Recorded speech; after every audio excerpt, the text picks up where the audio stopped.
Hello everyone, welcome to the stream, welcome to the watch party of the Lord of Rings, The Rings of Power, episode 1 and 2. So here I am again.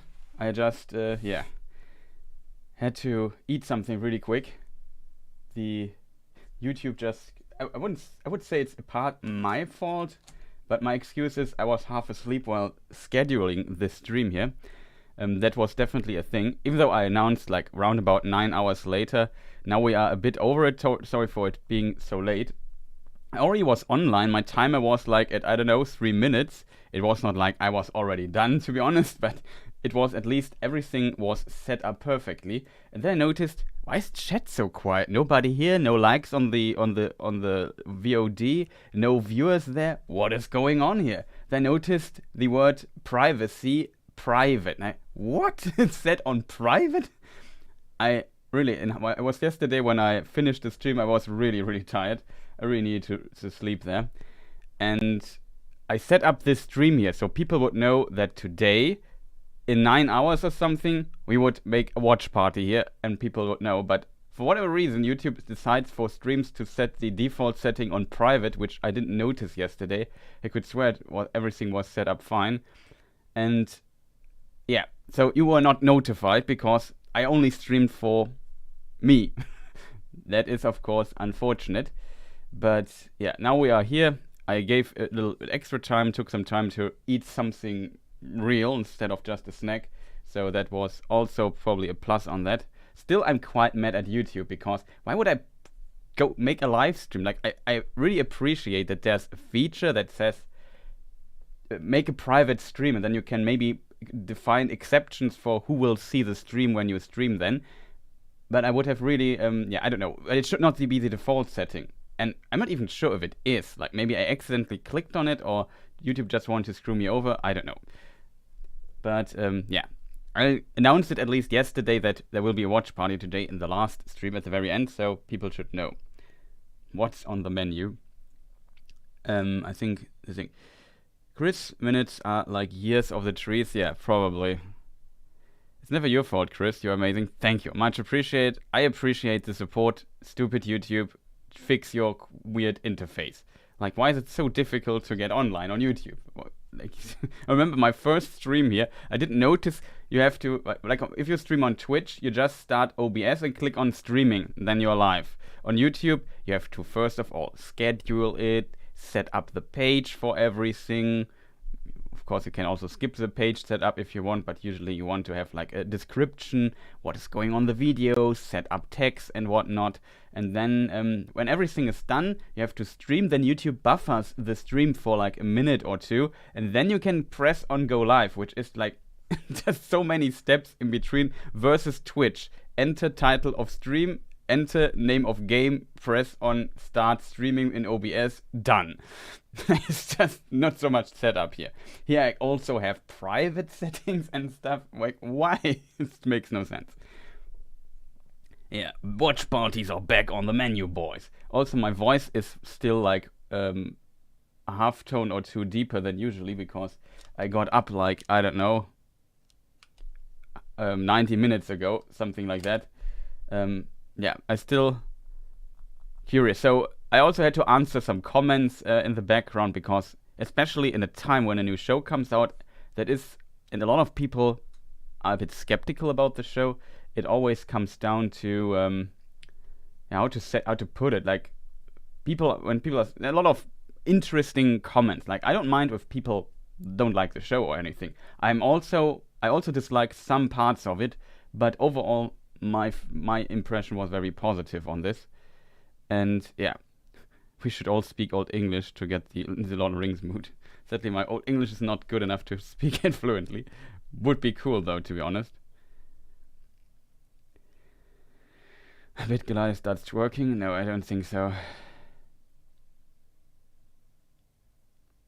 11 minutes are 144 minutes long.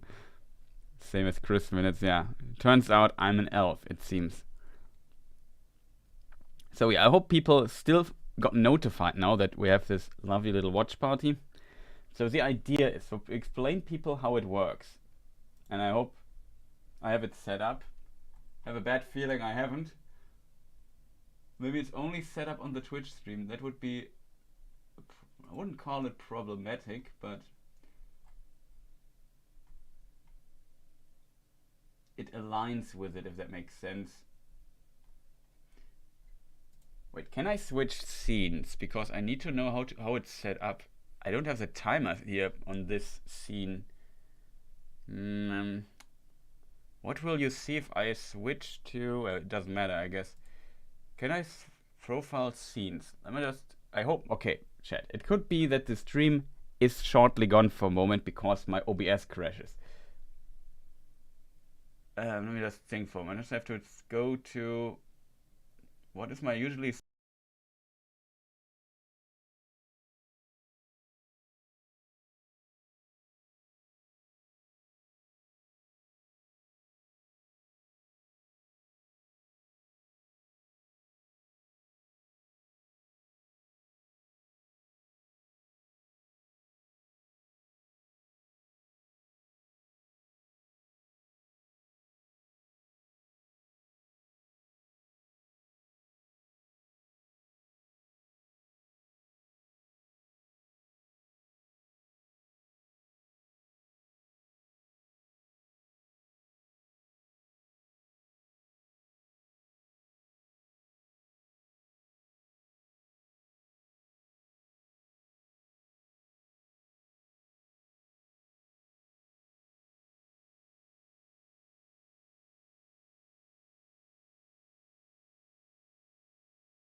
I need to bring this here to YouTube, else it won't work. I should have made a better screen for this, to be honest. Because we need a screen you can watch it for the next few hours. It doesn't work over from one scene collection to another. That's unfortunate. Whatever, I just have to create it. I have to set up it for in a moment. Let me just think. Chris. Setup. So yeah, maybe people can in the meantime can maybe try talking about what my thoughts. I already told it, but now that I've rested a moment. Oh, how do I call it?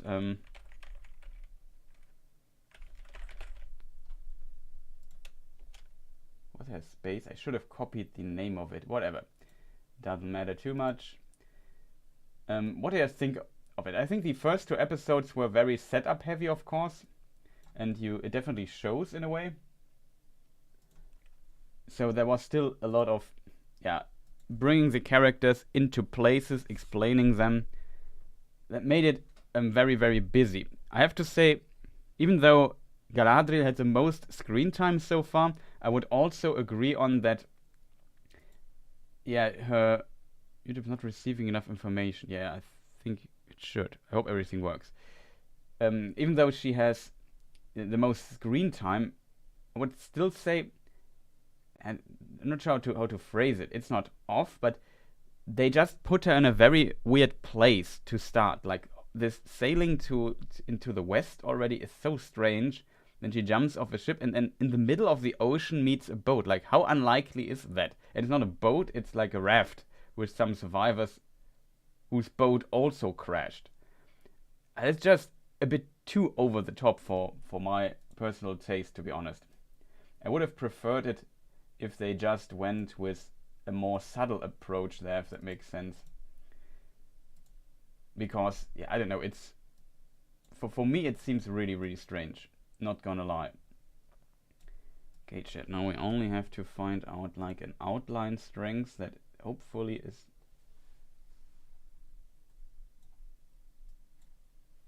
I set up the color, chat. What else did I miss? It's of course really unfortunate I have to do this here on the fly. Huh?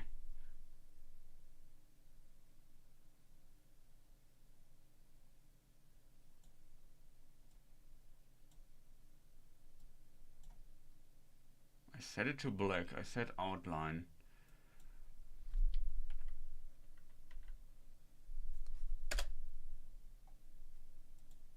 No, I have the wrong time. Oh no, chat. You have no idea. I don't have the timer in this scene because I only put it into Twitch because originally I planned to do it on Twitch, but people here really wanted to have this on a different like on YouTube according to the vote. So I will of course respect this. Okay, maybe it is the correct timer thing. I want to have an outline for the timer, but for whatever reason it doesn't show. I can't tell you why that is.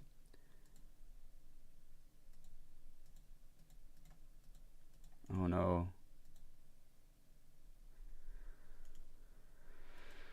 Oh chat, why is it not? I didn't know that screen is that stuff here is also tied to, but I think advanced, that is how it's called. Text source, advanced timer, that is okay. Now it has outlines. It works kind of. It's strange. So we have a timer, but it's not done yet. Sorry for setting this up here. It's just on the get go. I forgot something. I have to switch back to the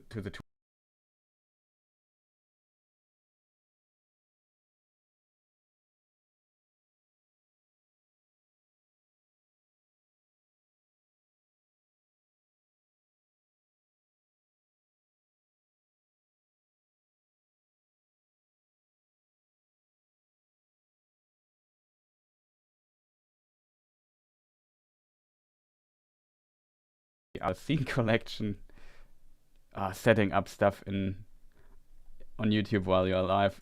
Awesome idea, but it really is a bit what do you want to call it, messy here. But yeah, I hope you know what I mean. It's just very weird. I think when she is in Numenor and now can also has maybe to learn a bit to be more diplomatic, if that makes sense. I think things will become much better, but for now, it seems a bit off here and there. I can't get behind the idea. I think they could have brought it, like, first of all, why bring her to Numenor? Why not bring Numenor to her and just have a different perspective there?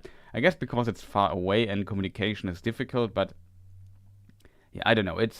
For me, it seems a bit strange what they are doing there exactly.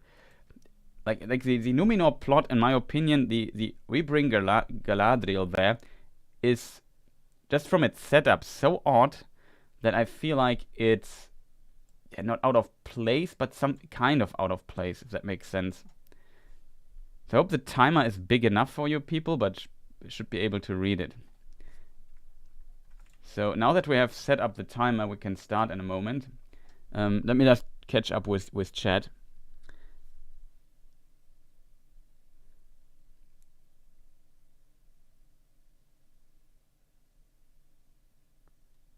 Greetings, TFC. Nice to see you. I want to see more. Yeah, I'm also curious about how they continue. I can imagine now that the characters are somewhat where they need to be for their plot to unfold, I think things will become better. P. Jackson's king. Amazon will learn from feedback on season 1. Just be careful with your words, as my biggest fear is they cancel the show. They are very, very difficult to say. So far, I think voices have been positive. Like, not everybody likes it. It's not universal acclaim, but the show was also surrounded by a lot of negativity previously. I think the marketing campaign was not great, to be honest. Are you joking? The show is already set for 5 seasons. It can't be cancelled. I think there will be at least 1 season more before they cancel anything. Will they drop another $1 billion on another season? I think the amount of money is there to cover more seasons. I don't know how they finance it, but it's also not my concern, to be honest. Like, if I would be concerned with spending billions on a show, I would be sitting in my boat in the Caribbean and just say to myself, yeah, whatever. It's just like that. Yeah, it was $1 billion for 5 seasons, I think, or maybe $1 billion plus a marketing budget. I think it's just for production, the $1 billion.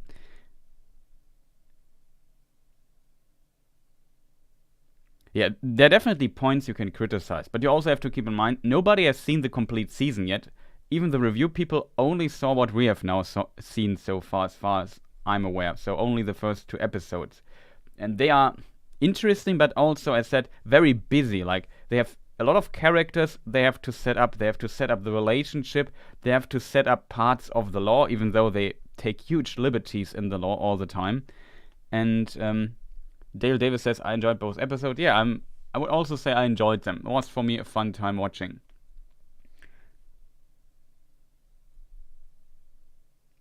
Yeah, the accents and so on. For me, some of the thick accents, like, for example, Durin the Third, the father of Durin the Fourth, obviously, though that is still strange to me that they are father and son. His accent was so thick, I had trouble understanding him. The General Grievous 19, welcome, nice to see you. Dialogue was clunky at times. From Welch and Philippa Boynes, I think. Is this how her name is pronounced? Boynes? Were masters at writing Tolkien. Yeah, I agree with you that, Richard, that those two really nailed the dialogue in Lord of the Rings. Like, they really, really nailed that. And I would, of course, argue... Question chat, why is it set to 5? Whatever. They really nailed that dialogue there, but they also had, like, a novel they could derive a lot of dialogue from. He sounded normal to me. I mean, I'm not a native speaker, and I'm also not too familiar with a lot of English, or in this case, was it a Scottish accent he had? It was really difficult to understand, though. It was not, I didn't understand a word, but I really had to focus on what he says. Also, just skipped a point. I was talking about, yeah, they had a novel, the writers of Peter Jackson, Fran Welch, and Philippa Boynes. They really had a novel to derive their information from, and like they did a really good job. Like, I really like what they did with the dialogue in Peter Jackson films, right? And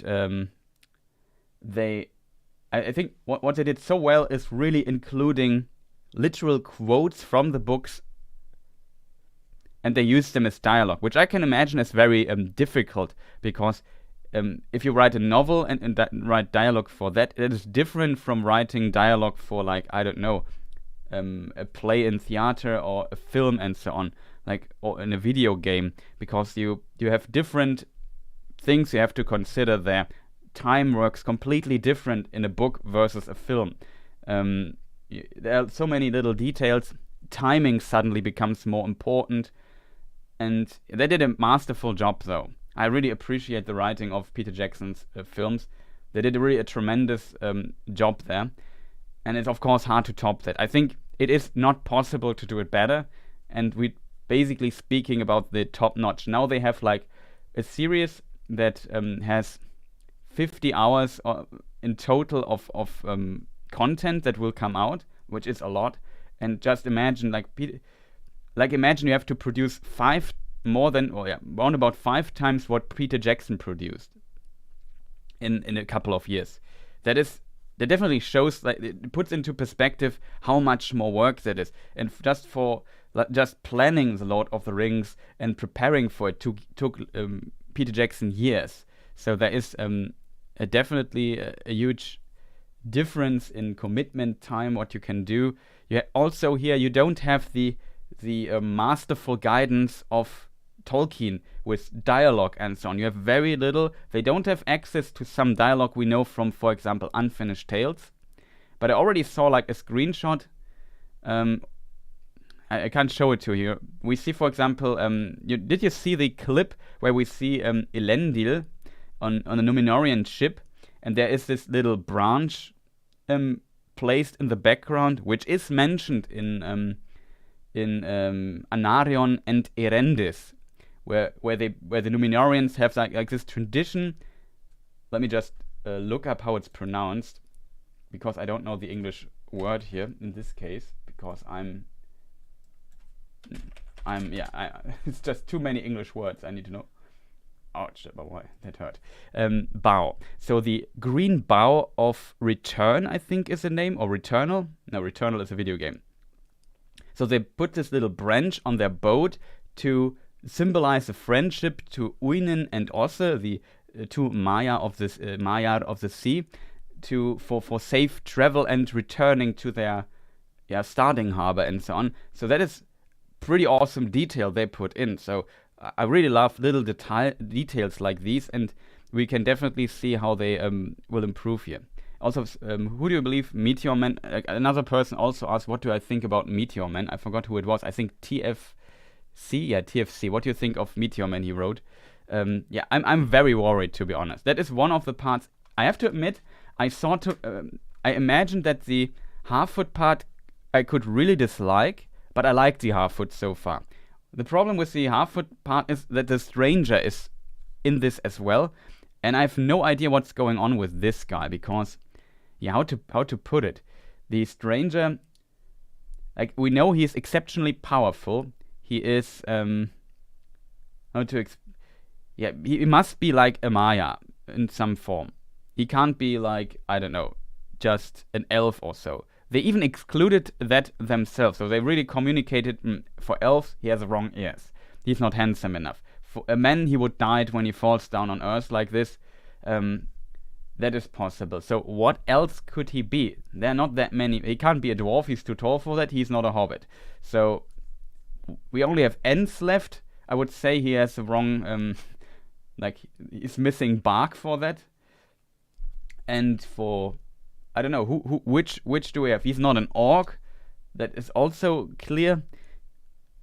So what is left? He must be a spirit being in some form. Some speculate maybe he's something like Tom Bombadil. What is noticeable for him? He speaks Quenya. He says Ure Mana. Mana can mean something like what is or who is. And Ure would mean fire in Quenya. So they would. It could mean something like that. So it indicates that he must know elves, or must at least know Valinor. So, or because there also Quenya is a language.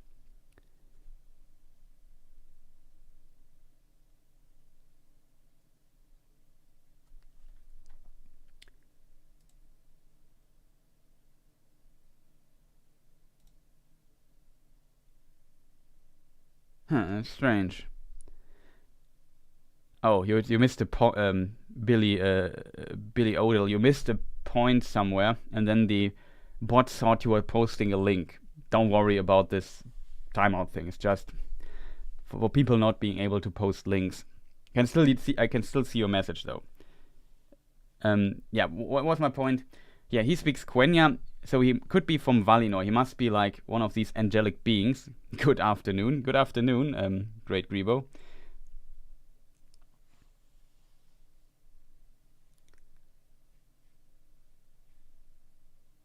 Yeah, when you, for example, miss a space between, like, let's say you write, I don't know, I like cake, and then it is awesome or something like that. Can't type. Yeah, and I write it like this, then cake.it, the bot sees as a link, and then it bends, it times out you for a moment. It's when you miss the space between a dot or a full stop and the next word. What have I missed? Rosie Gemchi, welcome. Not much. I was just talking. Yeah. We see these timeouts from time to time. I'm always sorry to see those, but they happen.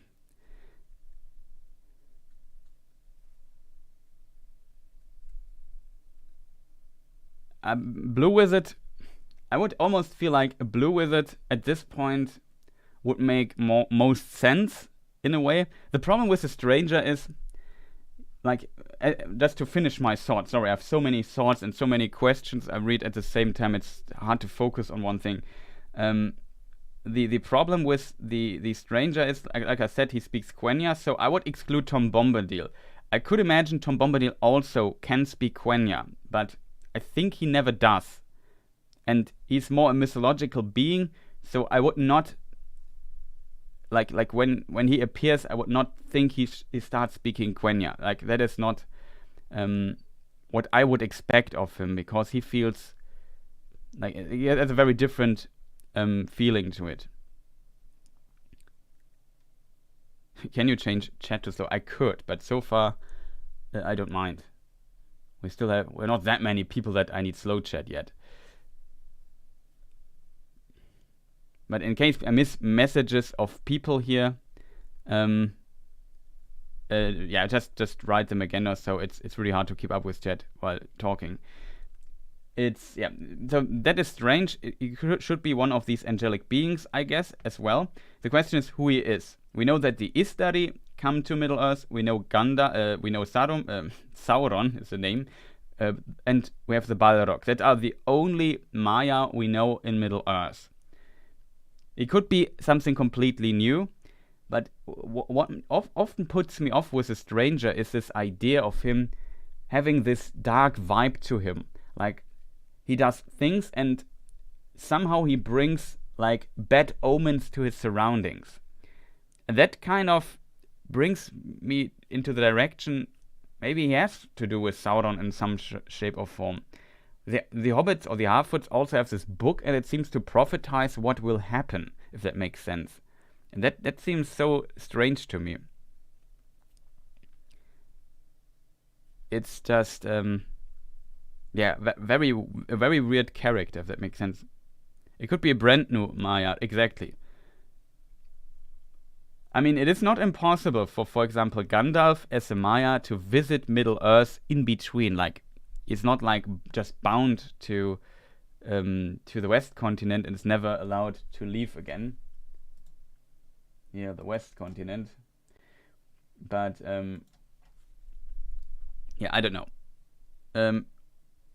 Enough talking. Maybe we should slowly start with watching, else we are not done. We still have a lot of program today. Like, we have to watch both episodes and then discuss, complete the second episode. Maybe after watching, I will I'm not sure if it's I don't end the stream. I will try to cut it out later or so and try to make two VODs out of it, if that makes sense. Though the fastest way for me would to just restart the stream and make a new video like that. Maybe we do it like this. So you have to before I end the stream, I set up a new stream in like right after this stream, if that makes sense. I schedule that. I hope it works, and then we have a new. So because I think for the watch party, the chat stuff is really important, and then I don't have to include chat on screen and have my moderation features, so people can see the replay of chat. But yeah, let me just find out my stuff here.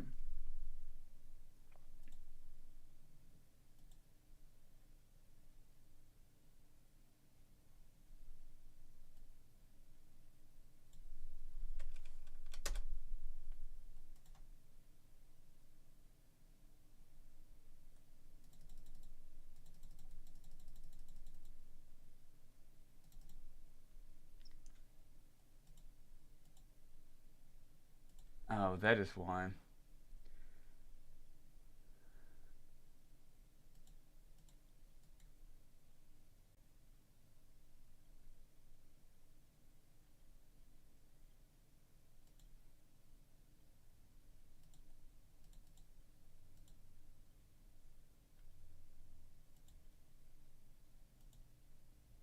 I'm just currently checking something really quick.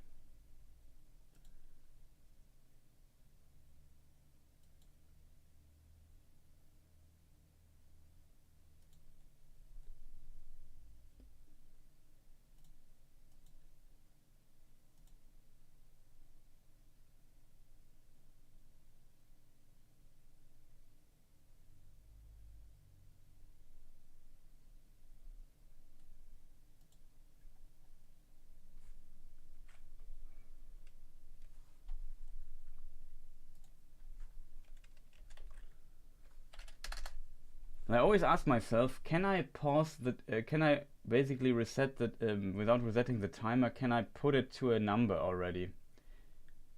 But no idea how this works. Whatever. Timer should be set up now. I also have the count up timer. Good. Definitely the circumstances show it must be a Maya. Yeah. Is there any mention of meteor in Tolkien's, of a meteor? Yeah, in the first age we have a meteor that falls down, and an elf called Eol finds it and makes 2 swords out of the material he extracts from it, from the metal. It's I assume like a black material, black ore or black metal, and he makes the swords Anguriel and Anglachel out of these 2 swords.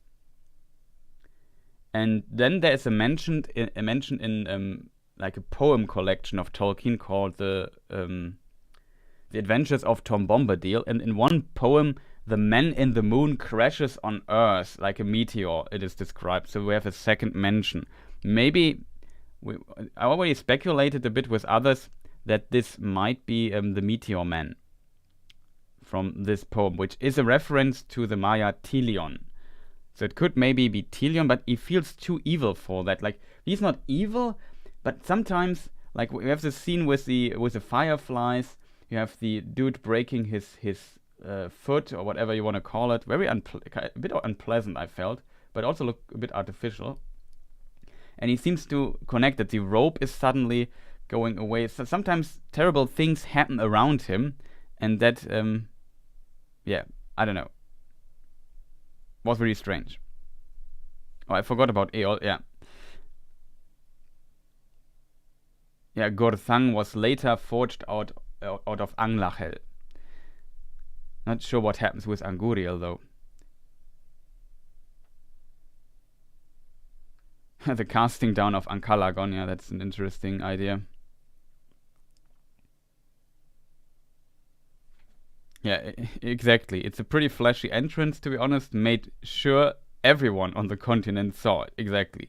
So he's not going like a Balrog would be more secretive about how he would hide and enter.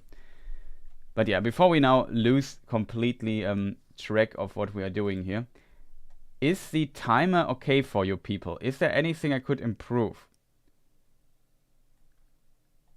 I hope not, but for sure that might be a possibility. Still feel like I could make the outlines a bit better. Yeah, something like that, right? Where's my mainstream thing here? For people who have seen, you probably have also seen other opinions. What did the other Tolkien creators say about the show? Like, I know Men of the West, for example. I haven't seen his comment yet, but I think he said he was a bit disappointed in it. And from my perspective is really definitely more on the positive side of things.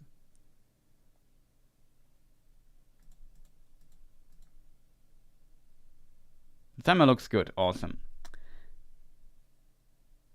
I wouldn't say it's... some people just exaggerate my opinion quite a lot when they say it's hilariously bad. I think it's not hilariously bad. Like, I mean, I accept this opinion, but I can see that people say it's bad. I totally see that. But it's not... like, in absolute terms, it's not completely terrible. Like, I don't really see foundation for this opinion, really. I can definitely see that people who want to have a faithful adaptation think, yeah, it changes a lot, and it's that I don't like it. But just from the perspective of, like, the pictures are at least pretty of this. Like, some people put some thought in it. The pronunciation is really on point. There are definitely some details that are good in this show, and I feel like often some comments I also got in my impressions video, I feel like are very exaggerated. Like I said, I don't mind if people hate it. Totally right, but you can still hate something or dislike something and still, yeah, I don't know, appreciate some of it, if that makes sense. Like, for example, I also didn't like the Star Wars sequel trilogy, but I also thought it looked good, and some of the backgrounds, and I definitely see all the art went into these films. They just were, in my opinion, also terribly written, and I didn't like the story, but also, for example, like the cast. I thought the actors did a good job. Still, I absolutely hate those films, but you know what I mean? You can definitely completely hate something and dislike it, but you can still have like an appreciation for some parts of it, because especially in film, it's such a big group effort. Like, it's not one person making the show. It's like hundreds. In this case, I think hundreds of studios in the background worked on this. It definitely shows. Like, visually, it's a really impressive show.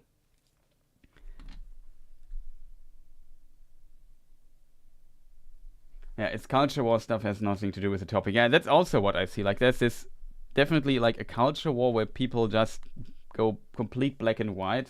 If people like it, I will let everybody know that he's my foe now. It's just my opinion for TV. Like, we have so many more urgent problems right now in the world that we maybe shouldn't go to this extreme warlike online discussion warlike scenario when it comes discussing something of our free time, of our stuff.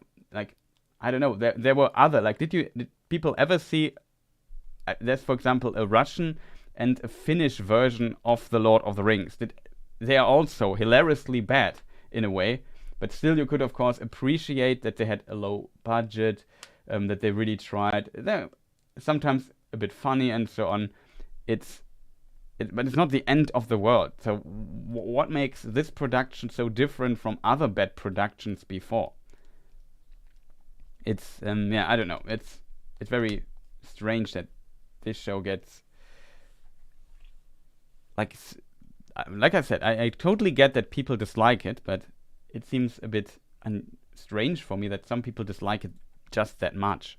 If that makes sense. I don't know. So before we just get completely lost, I would say, is everybody set up for the watch party now? Because we should start when we are done in 2 hours. That will be. I will talk about the show. I also consider that is there anybody here who has not seen the show yet and is now first time watching along with us? Because I can definitely see, yeah, being angry at things makes people mad. That is also true. Like, this sensational lust for fighting this online discussion war, if that makes sense, and writing comments everywhere. There are some people there that really cashing into this. And I don't blame them in a way, but people should be aware that there's also always a business side, even for those who are the critics against it and speak against this, I don't know what culture. It's in political correctness and whatnot. Like, I can definitely see that some people are sitting there at home and thinking, all these fools, I just have to, I don't know, go into this detail. Maybe they believe it themselves. I'm not sure. For some people, I'm really not sure what their agenda is, but I can definitely see that they're making a lot of cash business-wise with this. Always keep this in mind. In a way, it's nothing different from Amazon in a way. Just they reflect your opinion, if that makes sense. This is my first time watching. Awesome. The problem is, or a warning for all the people watching for first time, I won't sit here silent for 2 hours and say nothing. So I will talk over the show, maybe a bit more. So everybody who is watching has to at least keep this please in mind. That is not set up, which is good.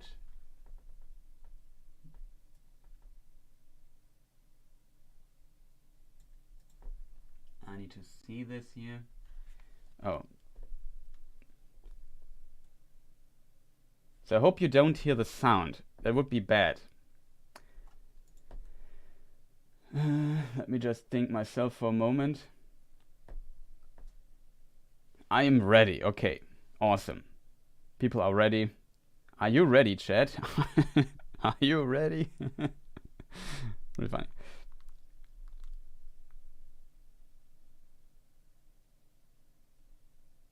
Also, yeah, we talked about that old even Photoshop has like a little ad campaign, which I find it's kind of insane with the Galadriel picture.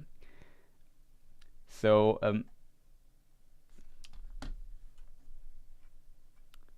I could even watch it in German, to be honest.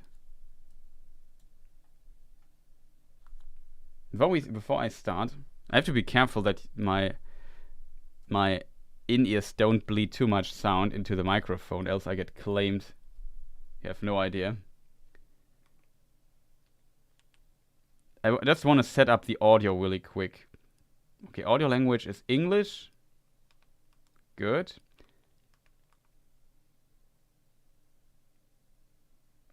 Shall I go English with audio description? That would be a bit overkill. Subtitles. This time I will watch with subtitles though.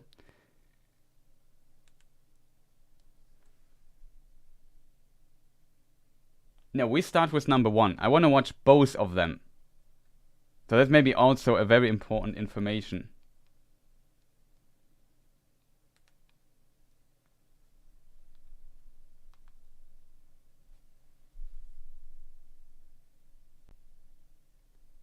Galadriel is so different, so inconsiderate times, perhaps. She is Sauron. Maybe that would be the biggest plot twist. At the end, it's Galadriel who is Sauron.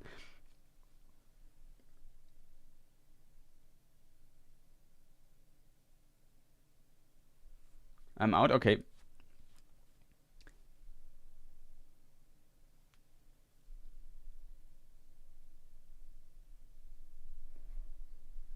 You have to consider that Elrond is a half-elven in a way, and Elrond also is somewhat comparable to a human, just different. Like in this way, like every human being, there were also very wise human beings in the history, would be then in comparison nothing against an elf. That is also not how Tolkien portrays it.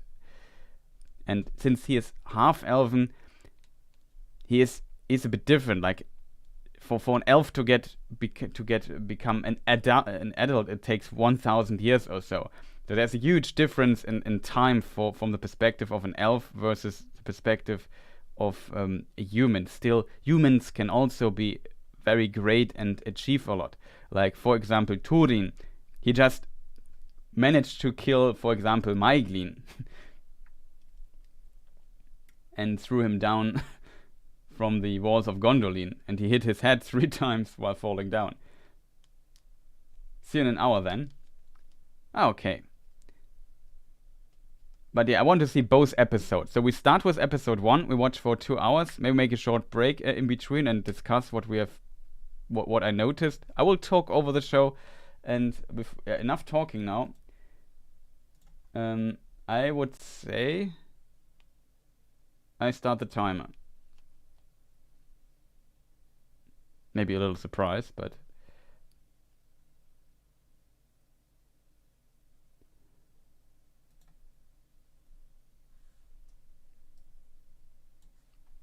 so very curious to see what we have. It's a very long black screen at the beginning. Tuor. Yeah, I said Túrin, right? Yeah, Tuor.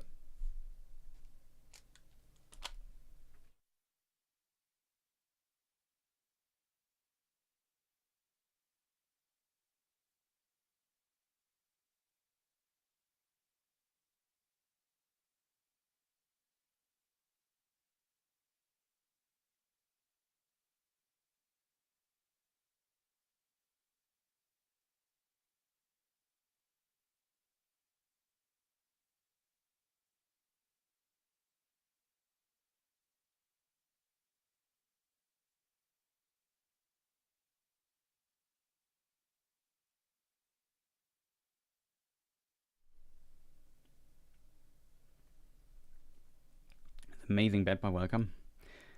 I think the red-haired boy is Maedhros. It'll be very funny. So these are the Fëanorian kids. Maybe the girl is Arizal.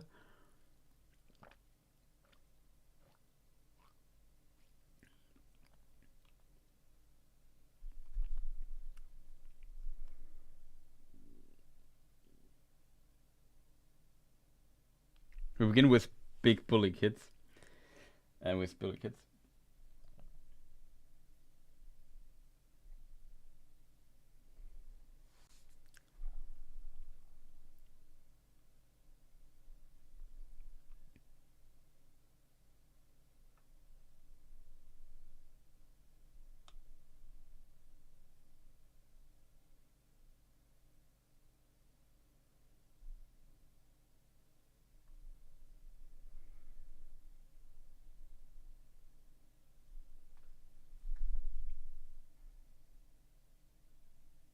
They act like Fëanor kids. Yeah, kind of.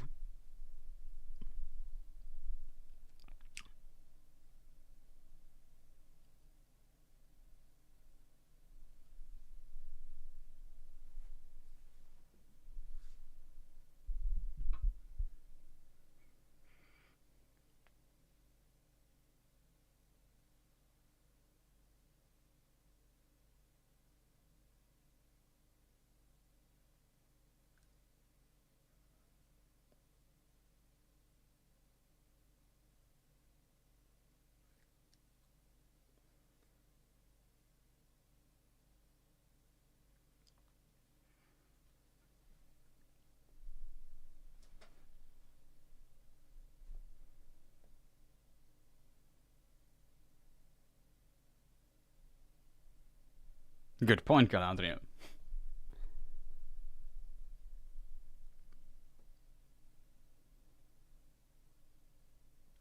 Yeah, now, here said Finrod is whispering, so it's clearly Finrod in the subtitles.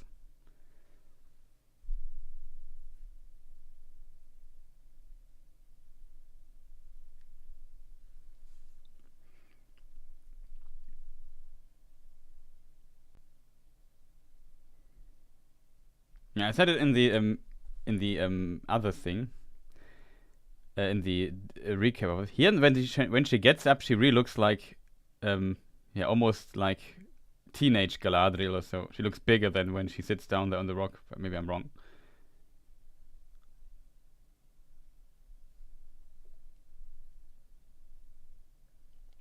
But I said it that this is the whole setup for something that happens later in the episode. For a decision Galadriel makes. I think it works, but I find it a bit not very elegant, if I'm honest. But it's not terrible. Yeah, now we see the darkening of Valinor. And we see its shadow in the background, which I kind of like. I think that's a pretty good way to portray it.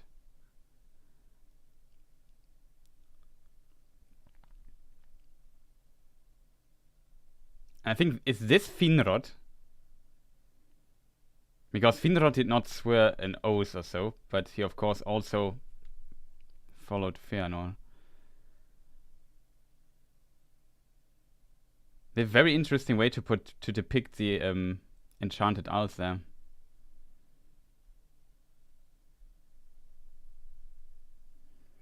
Here's a huge mistake. It's not a mistake. They don't have the rights. But there is... Beleriand is missing.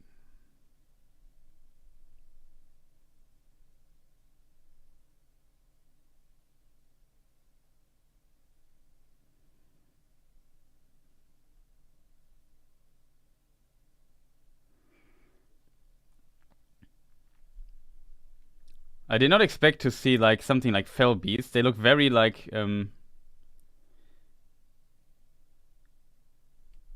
what's it called? Forgot the name. Like the Peter Jackson films. Very similar.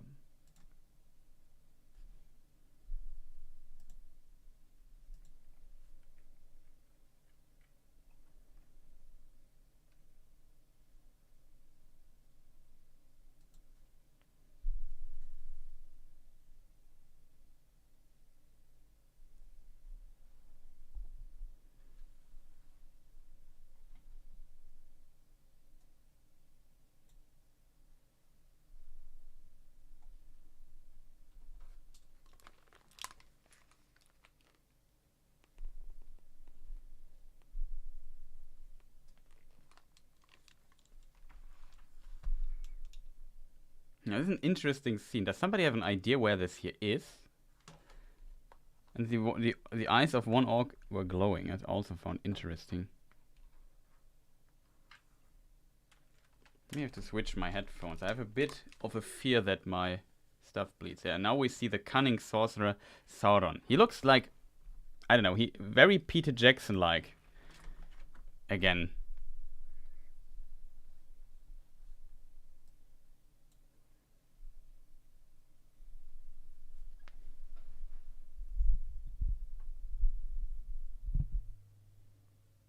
Yeah, Sauron looks pretty cool, I agree. But they did not go for a different design.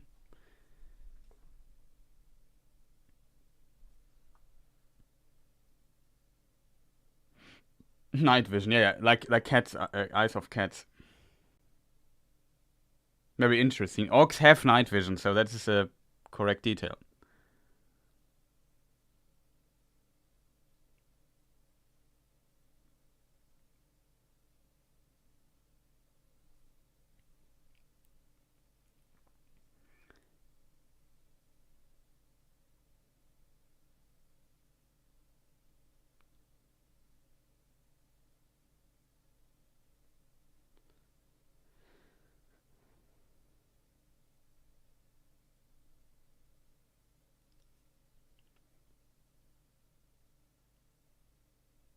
Are we time traveling? Yeah, now we skipped forward quite a bit.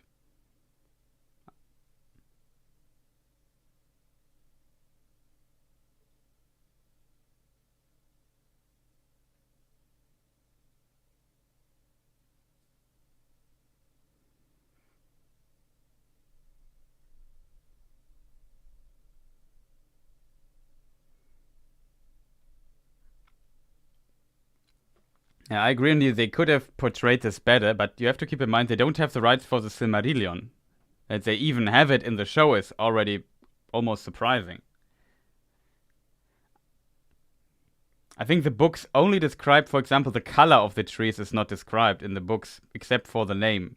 Like we know Laurelin, which includes the word for gold.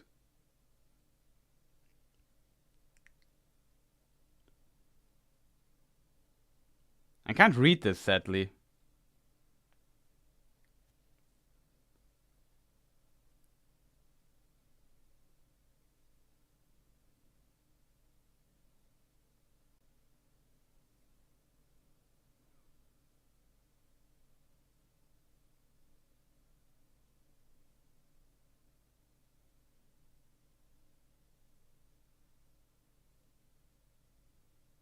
I like how we phrased this.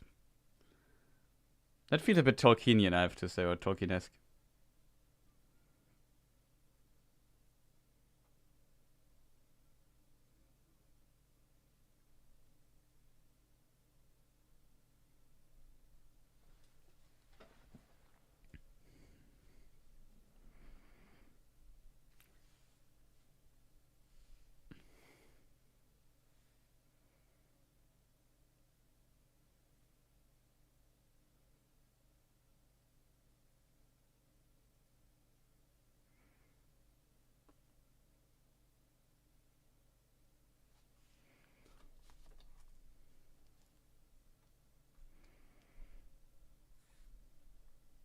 It's not a big deal. Galadriel helps him. There was a lot of discussion about Galadriel would never leave somebody back or behind. She doesn't. She does not go full Fëanorian mode.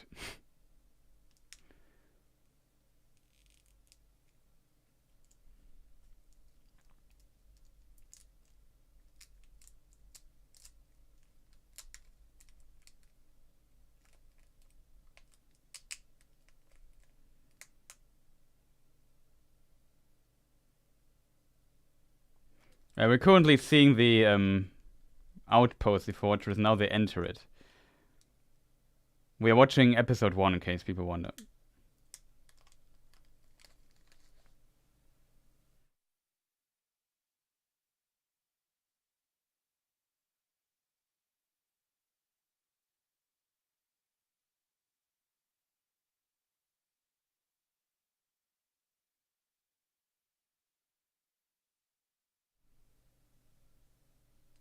This is a hint for the stranger, I think. Remember this sentence, please.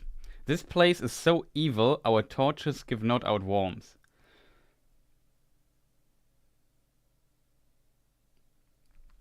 To join the stream, I can't stream the show anywhere. It would give me into trouble. So you have to watch it in parallel and time it with the timer you see on the screen. We are in 12 minutes and 4 currently. Well, when I say this, you know what I mean. Like, you are 30 seconds or a minute behind me, depending on your connection. In reality.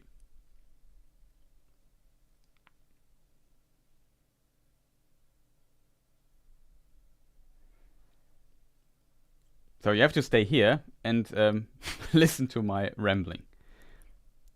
And we discussed this as well in the stream. Looks like a torture chamber. Or maybe a laboratory. Or a smithy, or all at once. Something like that. Dark things happened here, though.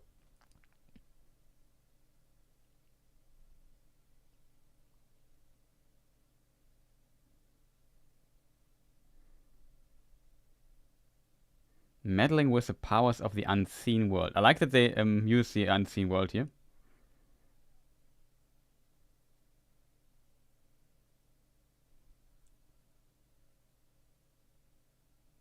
I'm listening to German now. I listen to English with subtitles.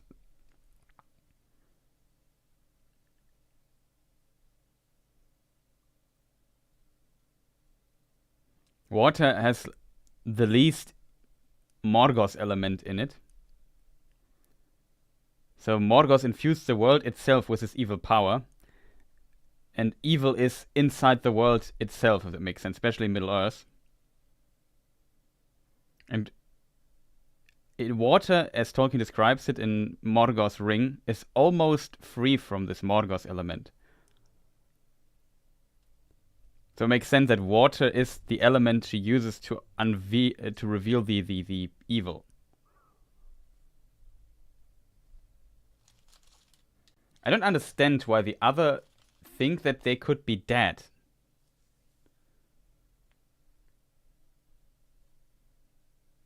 Yeah, good idea, TFC. Could be the shape of Mordor.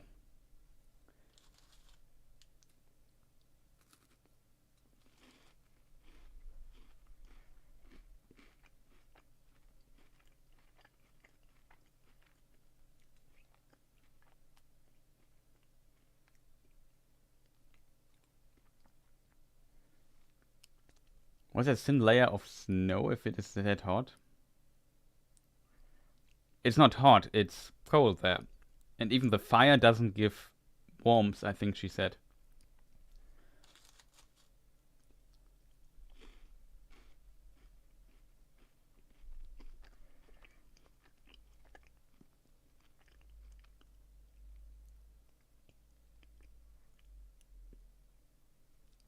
Ring experimentation. That's a pretty cool idea, Adam.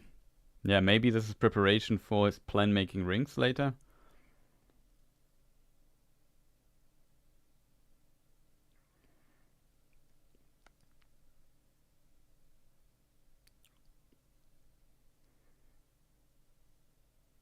But the flake evaporated. Ah, that is what you mean. Yeah, that is a bit strange, I guess. I think it did not evaporate. It transformed to make, like with the water also transformed when the mark got visible.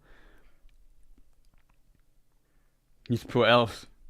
It's cold. Now a troll attacks them. This scene here, in a moment, heavily reminds me of Left 4 Dead. The Charger. For people who have played that game. This one here. Charger, boom.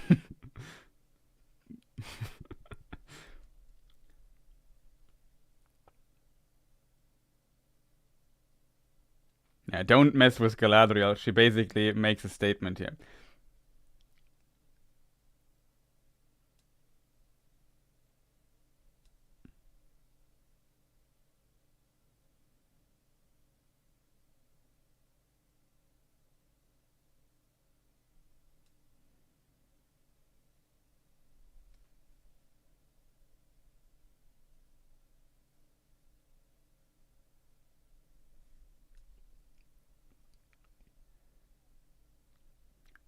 The eye of the Sauron thing is, of course, very Peter Jackson-like, but in the books, there's also a description of the Eye of Sauron, so it's not like Peter Jackson made it up completely.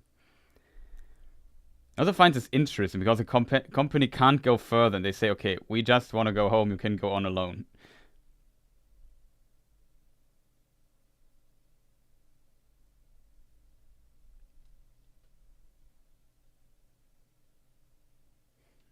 I have to say, this scene here I still really liked.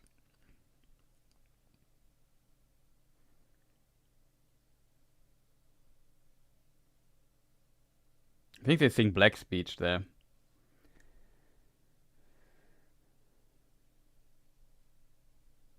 Also, I hope sound is somewhat okay. I had some sound issues yesterday evening.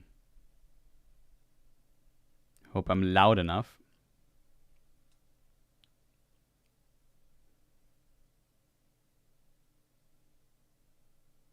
And now we see these hunters here, I assume.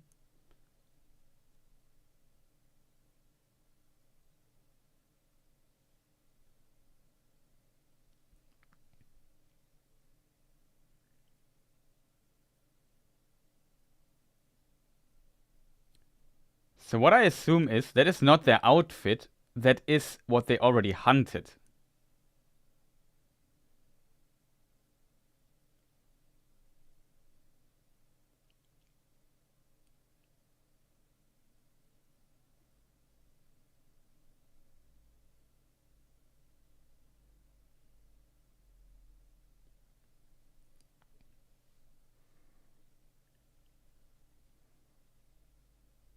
Get to the lake before sundown.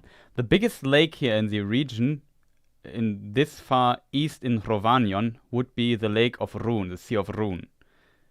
I assume that is what they mean where they live. So these are Easterlings of that time, I assume. I like how she pulls the knife out, yeah.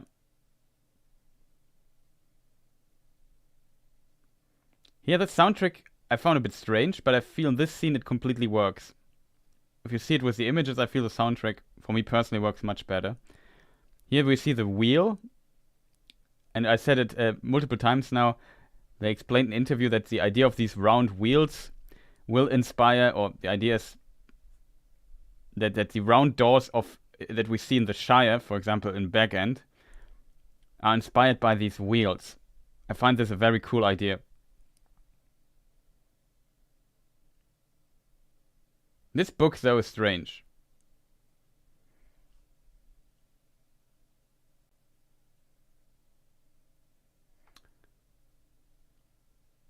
Yeah, she for sure followed the king's orders, but in this she's a commander. That is true. But I think they went further north than they were ordered to. So they said, okay, we went very far north. We found something. Let us return now, please. I like how he snaps his finger there. I don't know why, but I think it's kind of cool.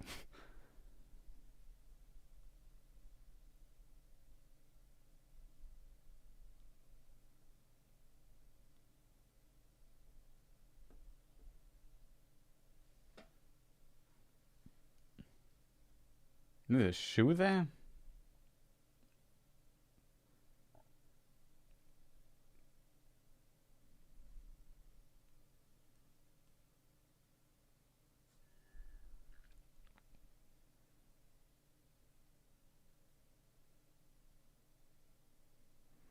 The legendary Hobbit children.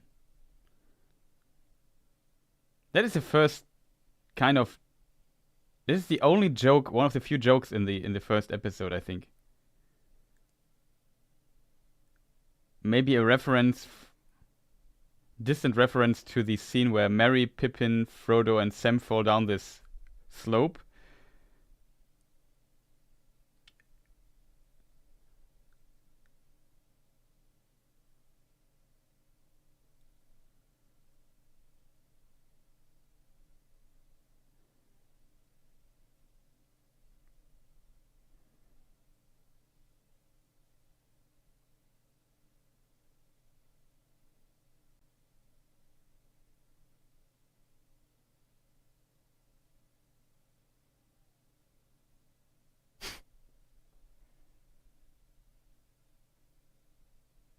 Without the half-words, the show would be too dark, probably.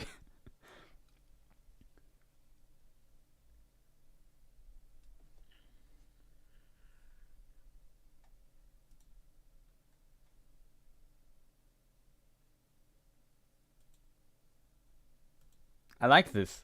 This is the scene I really like. He calls the wolf a dog. So her sister doesn't worry.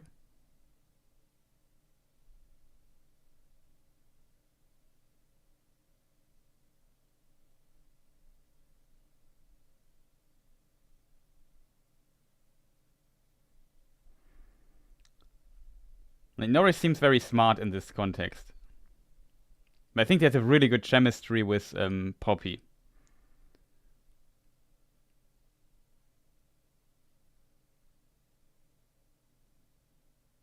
So no Hobbit children for the wolf.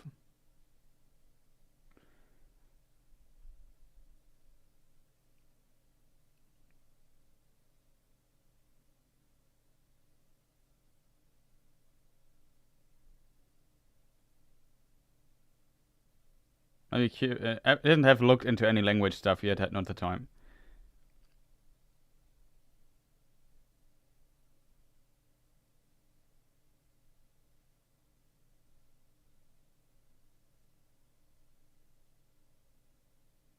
Harold, they call him. Harold is a medieval diplomat, basically. And Elrond was the Herald of Gil-galad.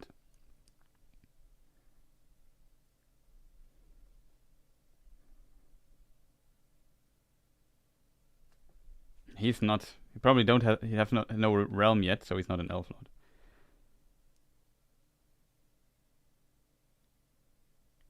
I have to say, I think the actor of Elrond is really good. He does a fantastic job.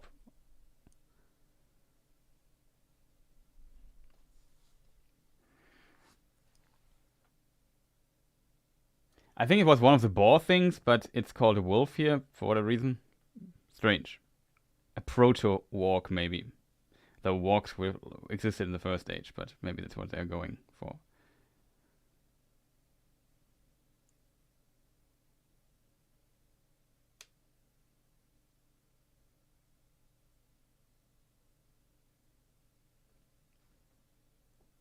Hello, future mother-in-law.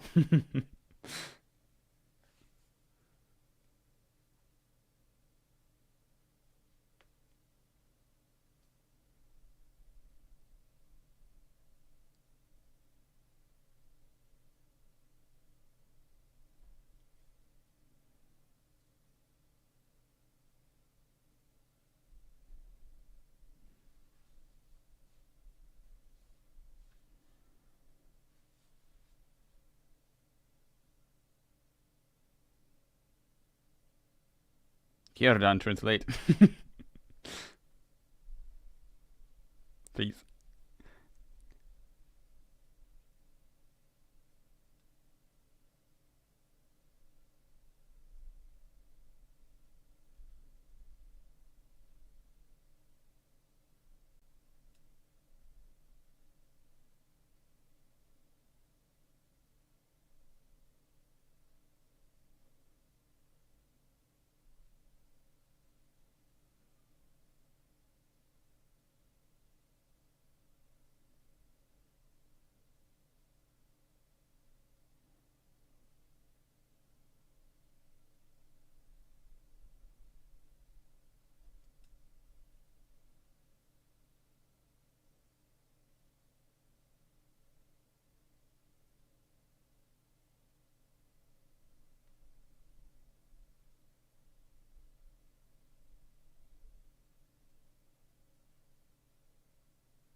That's a very interesting scene. I like that.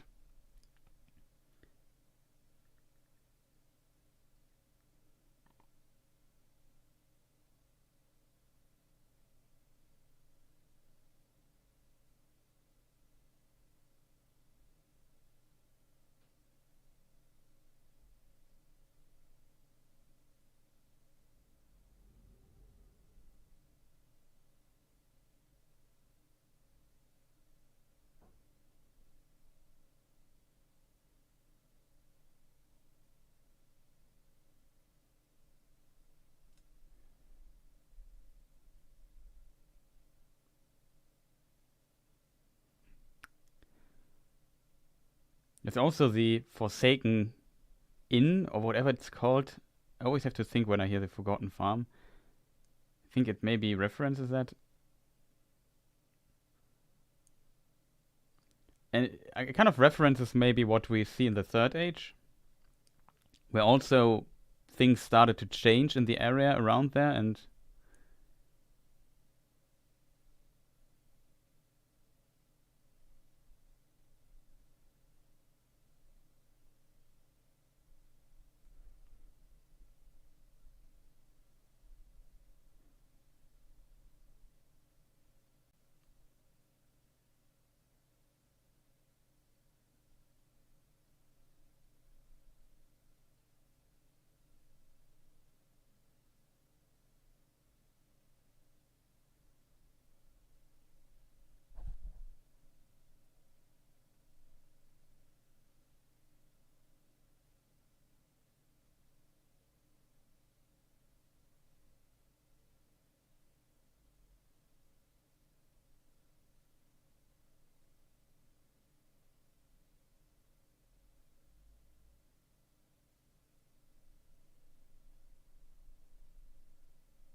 he speaks the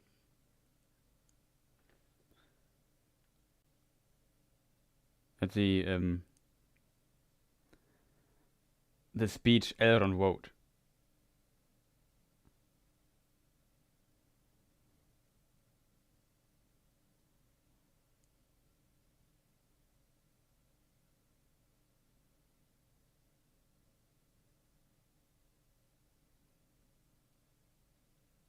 This later has an effect on what we learn later in the episode, I think. In what's it called? Tir Harat.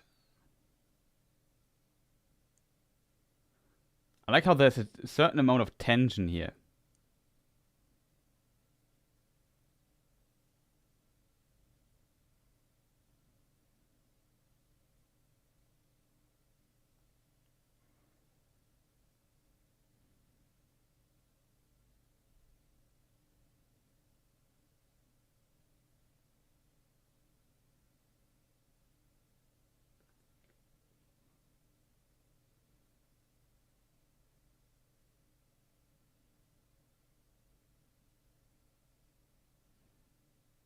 That's a beautiful shot.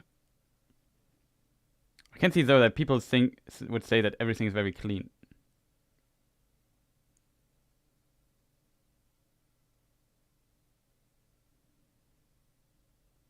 Galadriel is not happy though.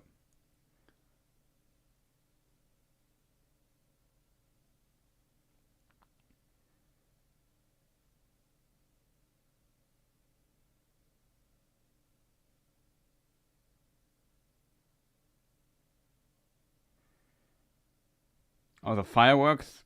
We have fireworks in the world. If the elves had the technology for that, we don't know, but it seems like it. Here we see, I assume, we see the helm of Dorlumin to the left. And then it would be, I think, Belek. Speculate about Feanor being also in this alley somewhere.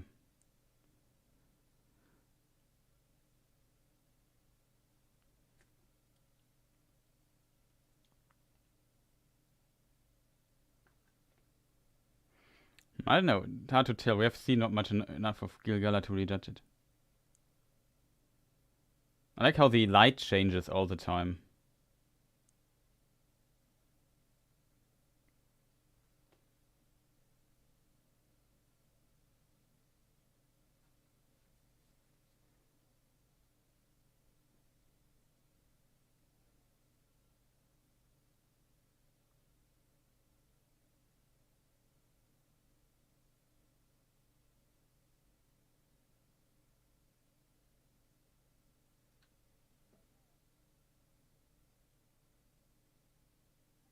I have to look into those.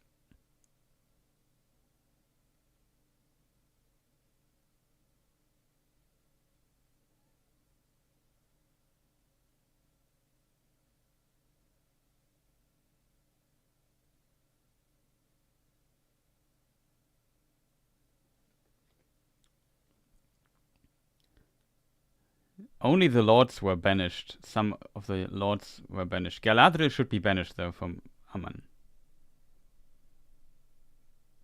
But it's a complicated topic.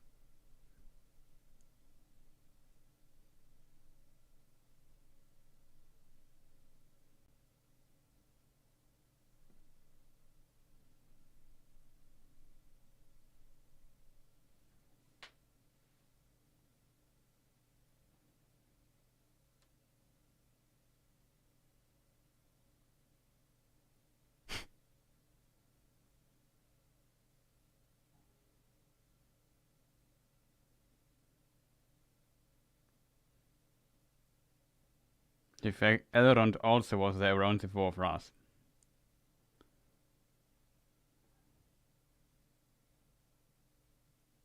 Good point by Galadriel, though.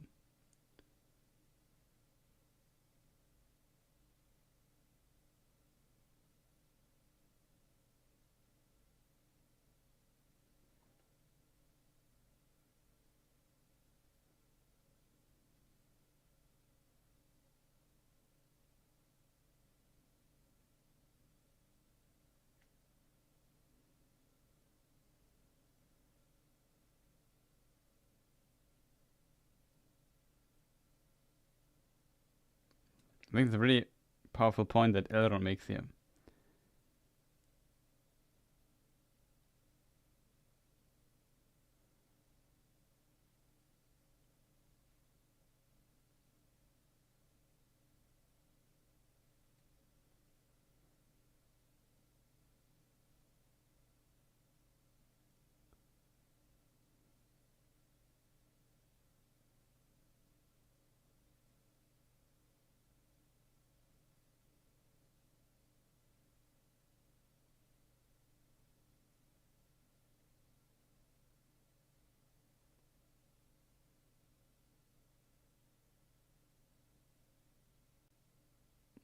That is true what Elrond says.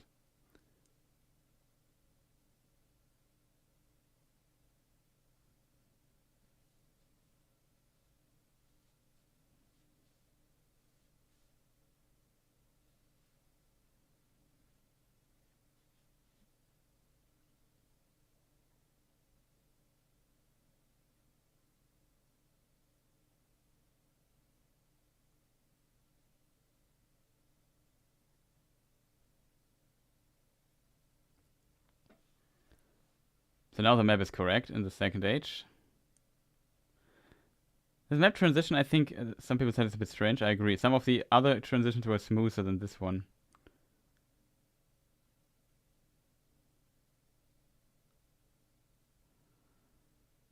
So now we are in Mordor. In Tir Harat.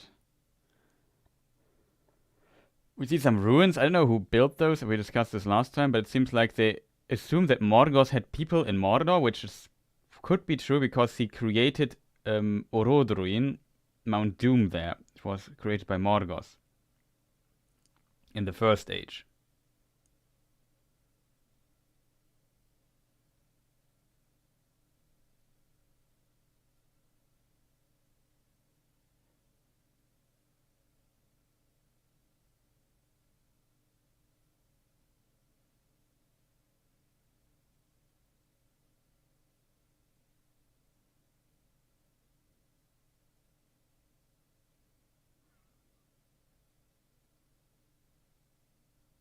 I like these headwear.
Knife ears.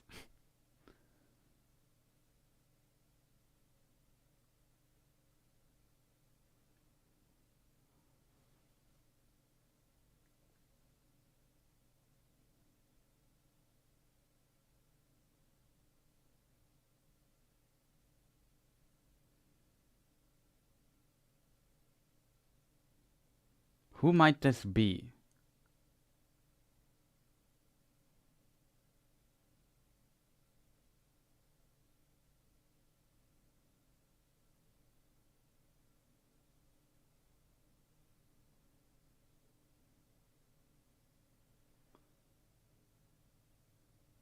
Yeah, Arondir also. I really liked him. I expected I would like him. I think the actor's pretty good at what he's doing. Yeah, the True King, who is it? Is it Sauron? Is it... I don't know.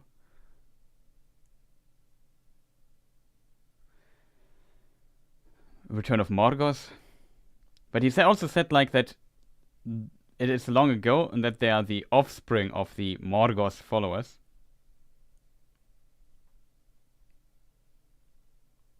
So probably they don't meet Morgoth. It's hard to tell.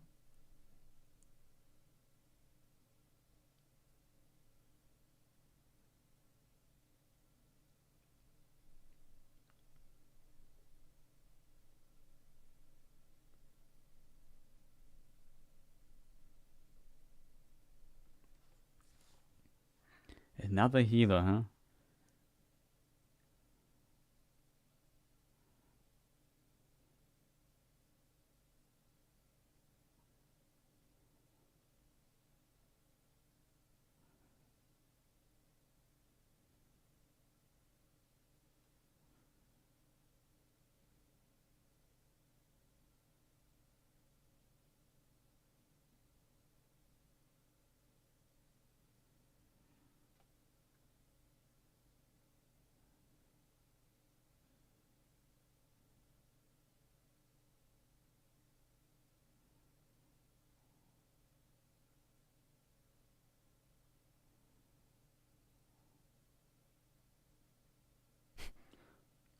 I like this scene.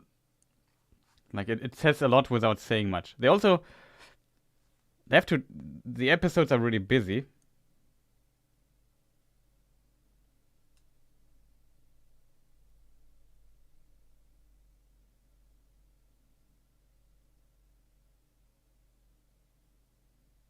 Ostiris.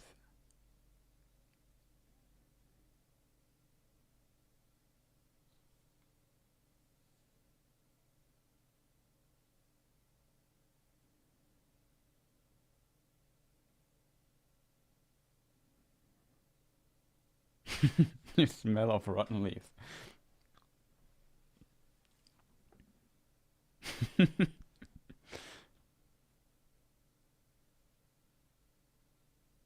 Mythor.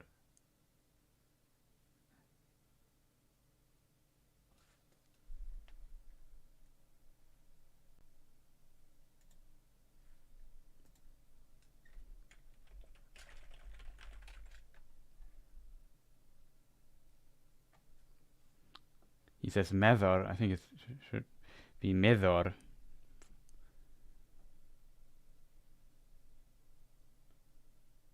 And this is ordered by the High King, he said, right? So by Gil-galad. I find it strange that Gil-galad gives orders to these elves because I think they are Sylvan elves. And the Sylvan... I mean, there are Sylvan elves under Gil-galad, don't get me wrong, or could be. But I think it's less likely.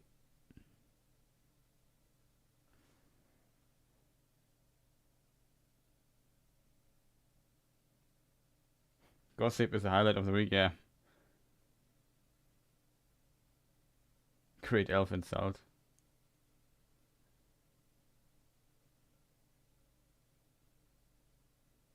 How long did you say they were here?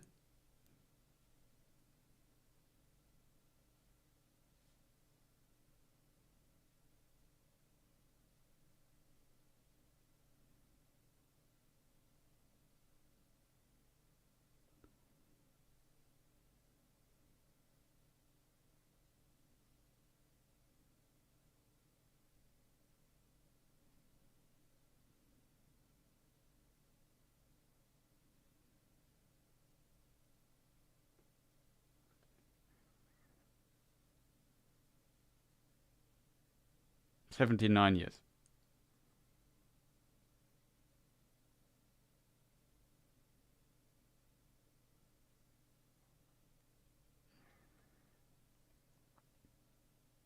"79 years, thank you.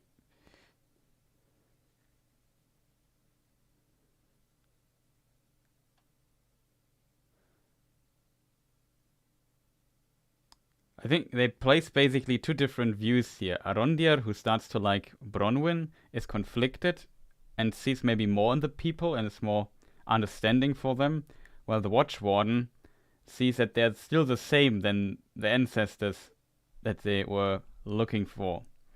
And I think the truth might be in the middle between both of them. Like, it's a classical setup for like a conflict, I think. And to explain this conflict in a way.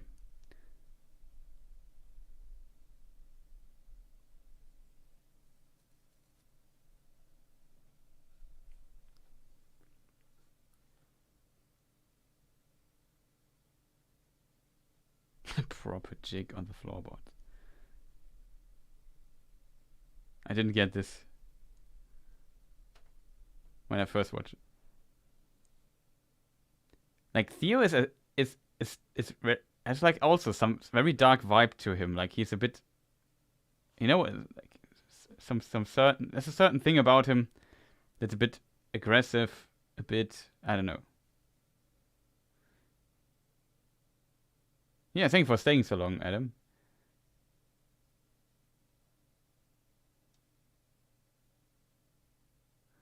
Sort of implies the elves were partially responsible for greening of Mordor, yeah.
Something is in the east. That looks unpleasant.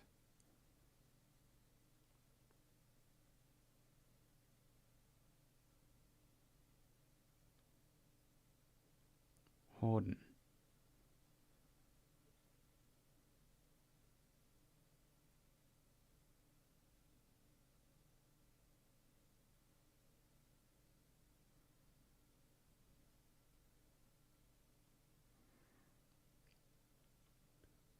So Thea's watching her, and now everyone is gone. Now, this scene I need to get now. Shut up for a moment.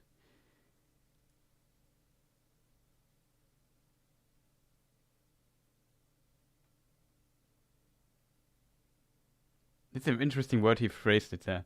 As interesting phrase he used.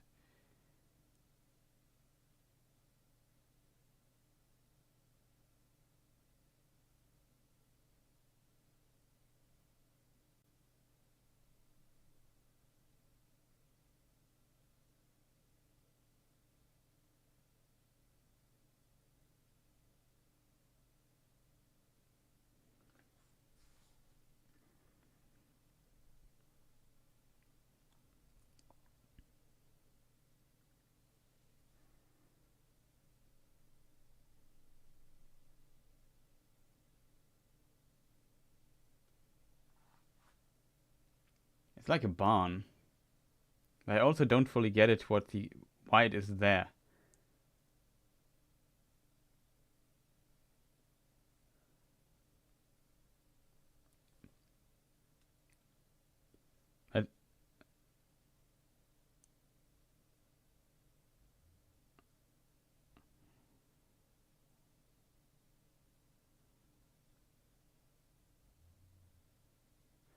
Here we see the Sauron rune. So the rune is already established.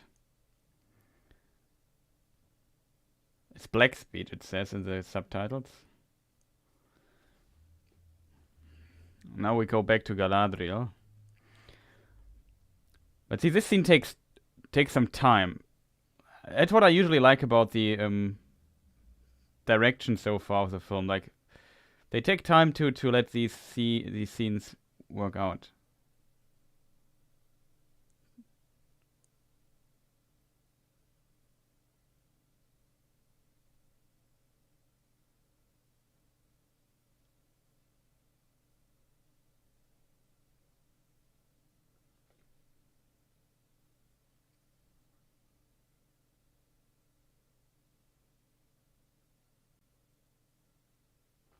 That's an interesting thing he said.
Conveniently, he is already around the corner. But he speaks a bit louder. So they have an explanation why he appears there. I like that detail. He basically speaks louder so that it's a symbol, the sign, now Celebrimbor come out. Here's the book. I think this is the star constellation and maybe the meteor and stuff. And the book always tells what happens next, which I find strange. Where's this book from? Who wrote it? But I like the dialogue between. It also shows that Elrond actually cared about Galadriel. He is not sure if that was right what he did to send her there, because he knows how much he desires to look out for the others. But also like that he coughed there from the dust in the book.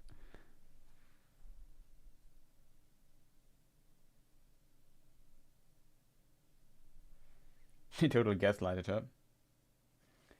I think Elrond is actually convinced that with what Gil-galad said. I also would like to pause and discuss this. It's a really good scene.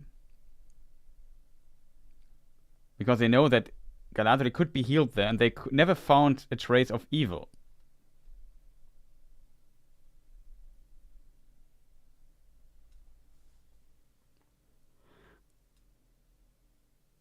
What did you just say? I like that.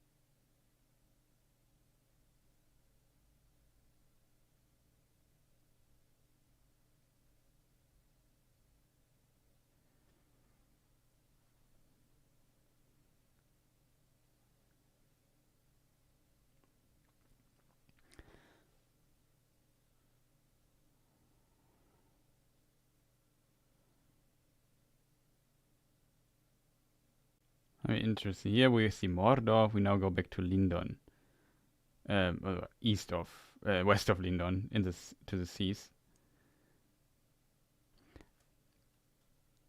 I don't understand why these servants, in these veils on the ship, are they returning with the ship later? Seems so strange to me, or are they also going to the West Continent?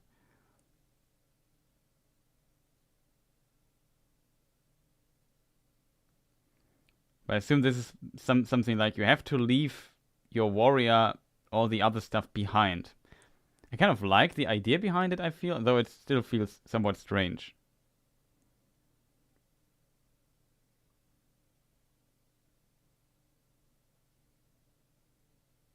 But Galadriel can't let go of this thing here.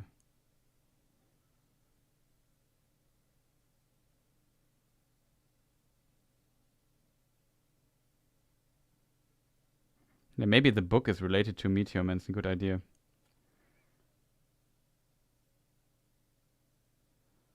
Yeah, I will look into this later, I think, if the constellations are similar or not.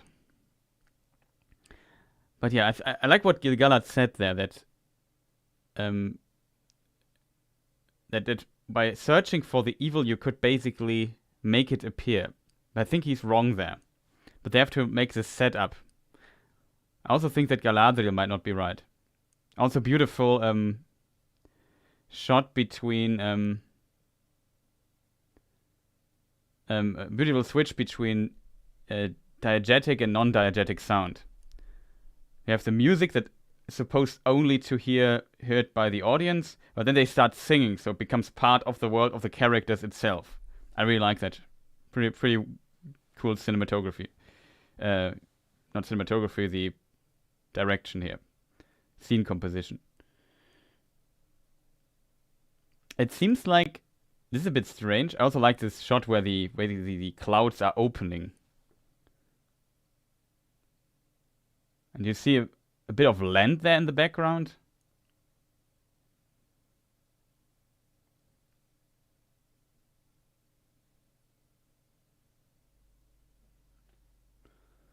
Now she remembers this stuff, and now the meteor does sound. A bad omen happens, basically.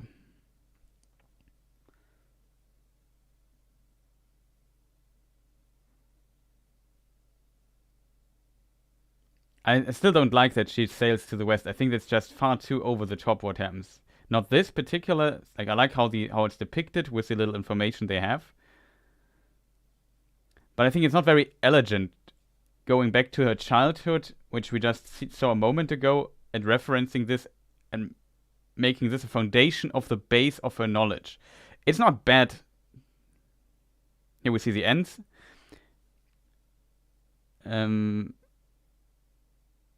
It's not bad. It works, but I think it's not that elegant. Yeah, the step back she does there, like I think Galadriel acts it, like the actress does a really, really good job.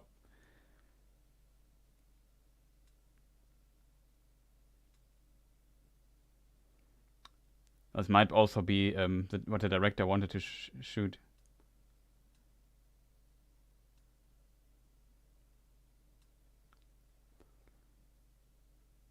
This is basically now her motivation, what her brother said to her. She has to touch the darkness to really know where to go. where she belongs to. What's the name? The name Thorondir? Or Throndir?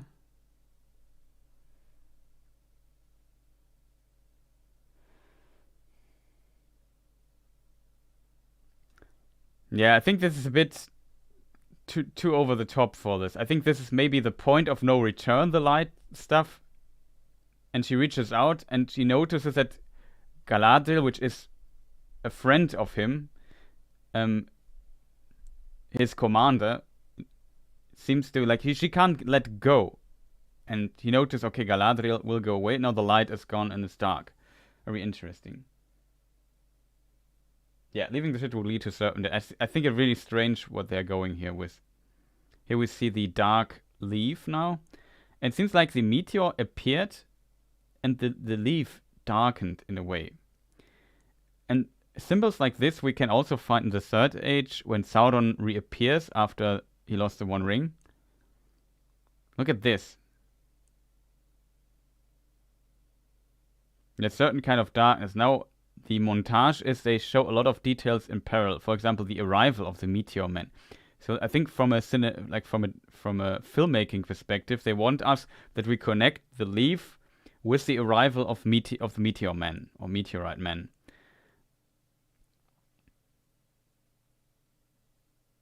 How long can elves swim? I don't know. Probably for quite some time. But they can drown, as we know from Amros.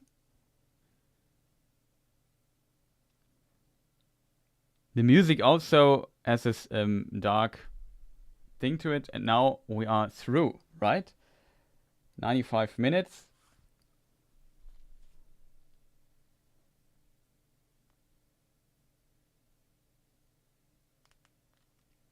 And yeah, before we let me just pause the timer here.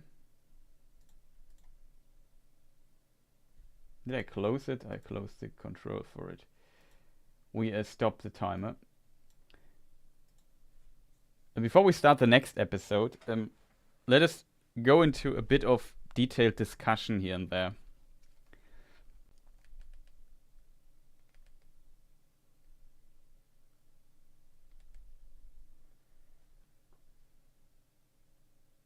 I like the second viewing even more, more than the first one. Yeah. They synced they synced her dive with the comet crash as well. So, yeah, that's a really good point. What they, I think, tried to... this is how it works.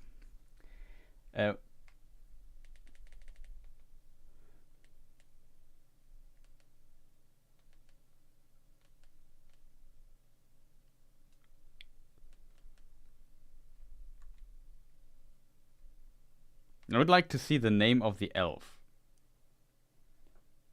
He's gone though. We went to the West Continent already.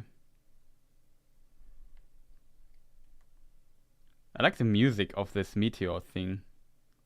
It's not a music you would listen to, like normally.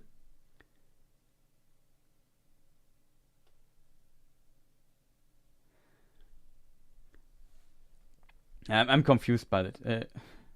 Just came right to the right moment. Yeah, we start in a moment. Let us just discuss this episode for a moment.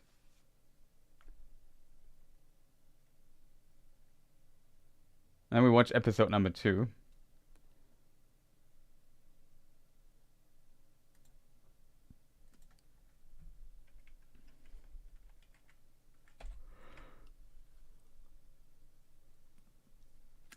Yeah, I want to see the name of the elf. That is what I wanted to do, right? But yeah, the music, that is what I just said. And the music is strange, but it's also, yeah, how to phrase it? There's something mysterious about it. Something, it's not clear if it's good or bad. Just also from how it's composed. It has a very modern approach when it comes to modern classical music from the 20th century.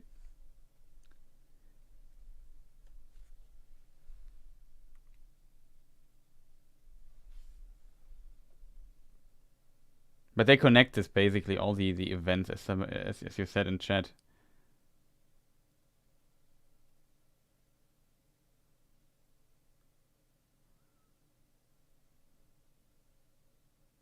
Just watching the scene here. Checking where Galadriel makes a step back.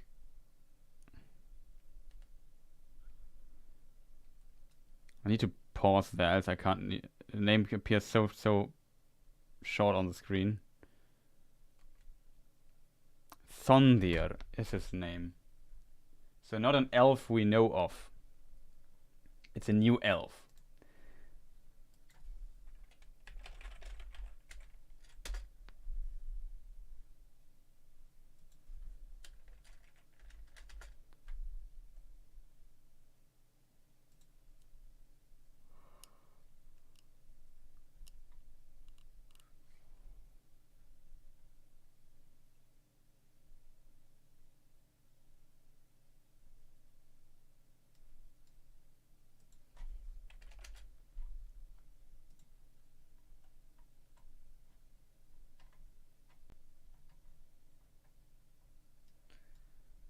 I don't have the mutation table if it's an elvish name.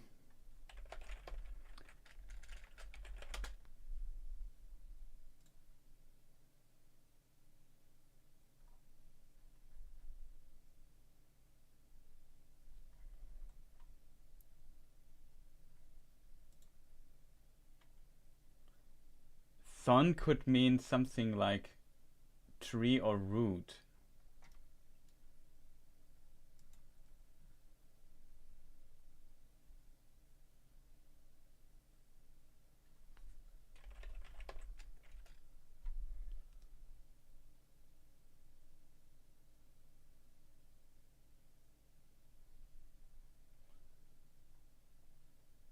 Just looking into the name, but yeah, just was absorbed in thought. I need the like in Sindarin, you have certain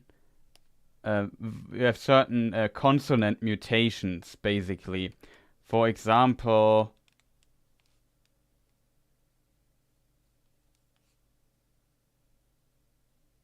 I don't know. I forgot any example right now. Let me just look up the table. Maybe I find it really fast.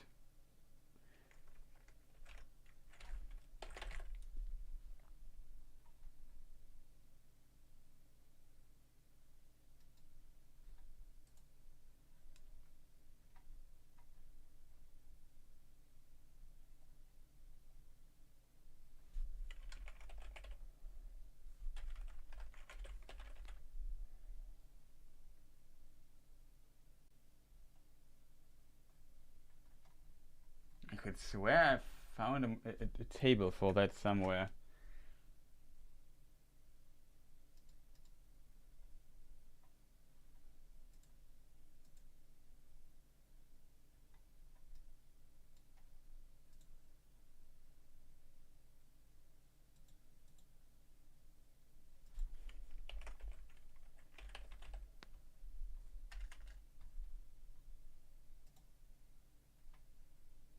Nah, I found it. So for example, an S can become in the soft mutation an H, or I don't know, what do we else have? A B can become a V, something like this.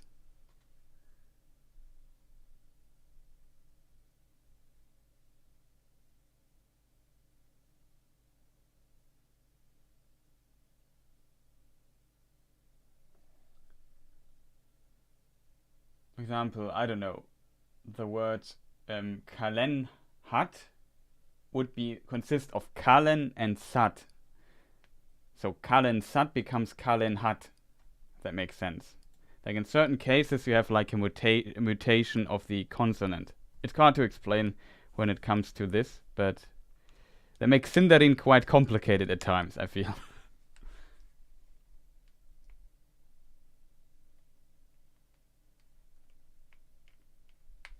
Also, I didn't look for chat. Did Galadriel really try and swim across the entire ocean then? Maybe? I'm not sure what she... Like, I find this scene also really strange, not gonna lie. It is... yeah, it's really strange. I agree with you there. Nobody could expect from Frodo to destroy the ring. His task was to bring it there. Like, he tried, but he couldn't do it. Like, you have to see it like this. Could a simple mortal being... Oh, there are also the names. Oh, it is interesting. So the other elf is called Rian, which is unusual, I think. Pretty strange.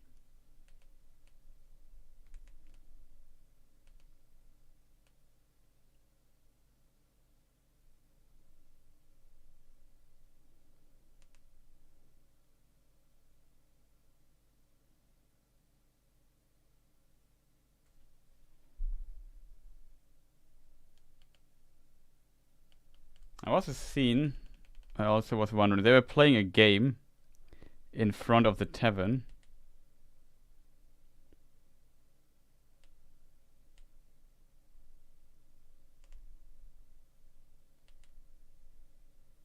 Just have to load it. Takes a moment.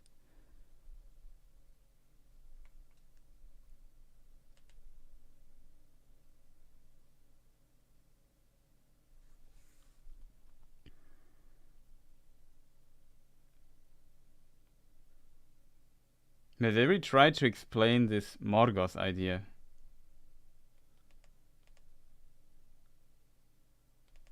Not sure if they do. Do they do a good job with explaining Morgoth in the show?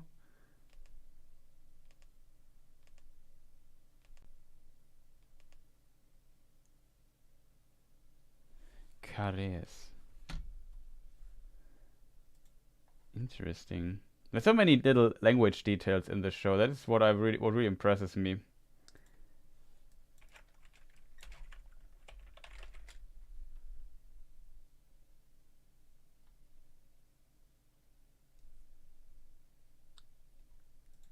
Could be very interesting. Let me just rechat a bit.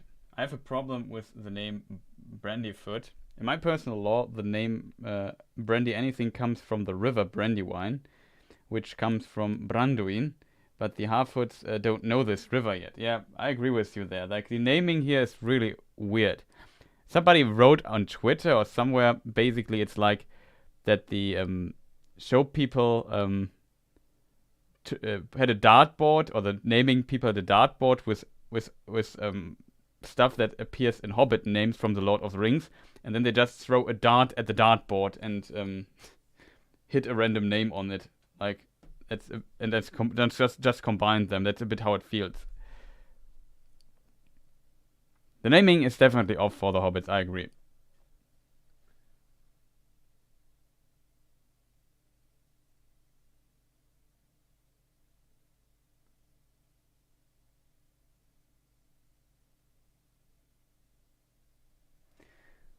That is true. A lot of kin could have been unslayed if they just swam. It's still a very strange thing to do. Like, I don't know.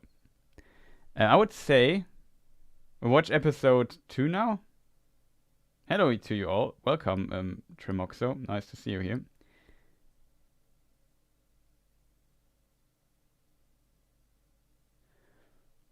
And the problem is this connection to Morgoth is kind of important. Like, I know who Morgoth is quite well, in a way, from the lore, from the Silmarillion and the books I read. But if you have no clue who this Morgoth guy is, and they in this village they constantly talk about, like, that the people here served Morgoth in the past, or their ancestors did, and the dark shadow of Morgoth is still over them.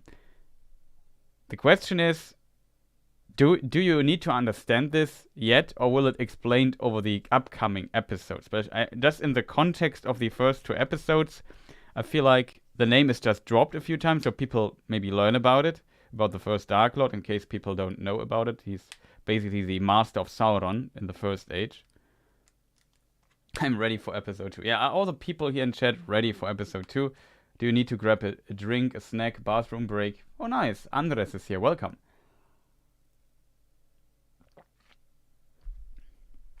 Are you ready for episode 2? Currently, I'm not sure what's going on elsewhere on Discord or so, because as said, I'm occupied here.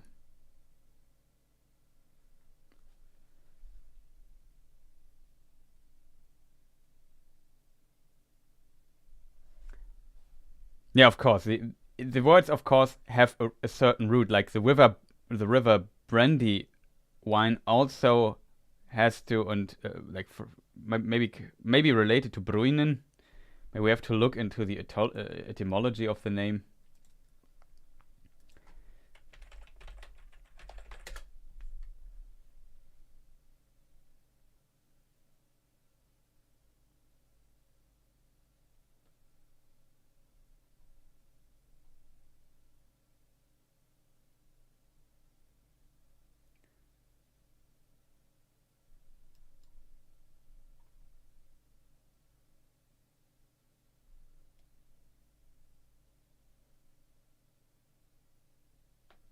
Brandanin, meaning broader water.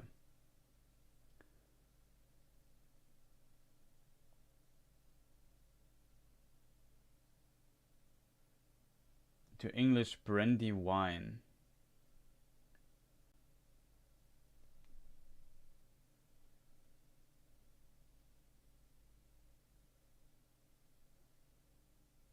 Archaic work for brandy, imported from the Dutch.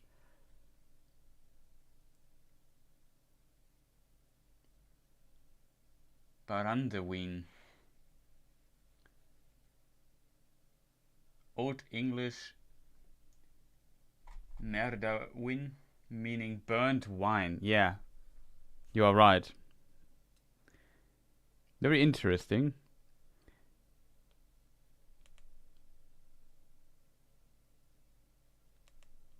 But yeah, it definitely needs to have an origin as well. The question is why by coincidence they have like a name with the same origin, if that makes sense. It seems too big of a coincidence, if that makes sense.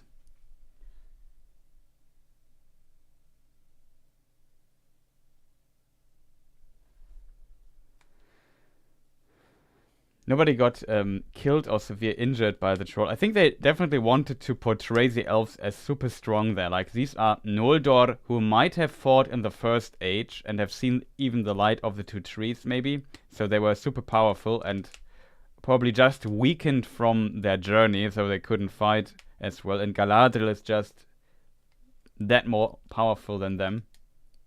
And it's what they want to portray there. Like the classical badass Galadriel moment. I can definitely see, though, that what you mean, yeah.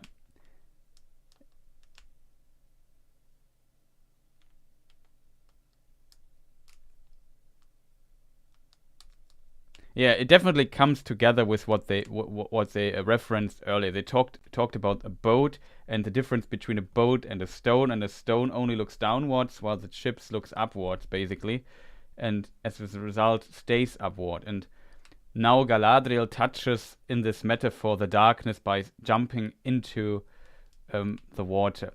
I think still, like, there is some...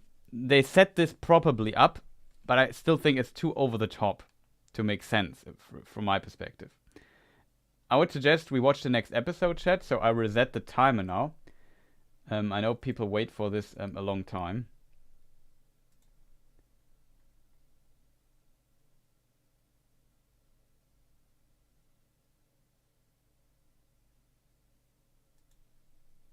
Let me just see if everything worked. Yeah, timer is set up.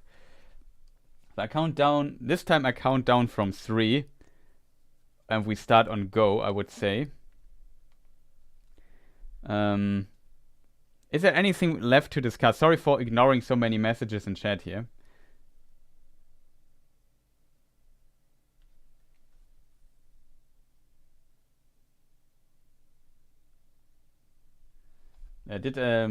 Did I watch a different show than you guys? I thought it was horrendous.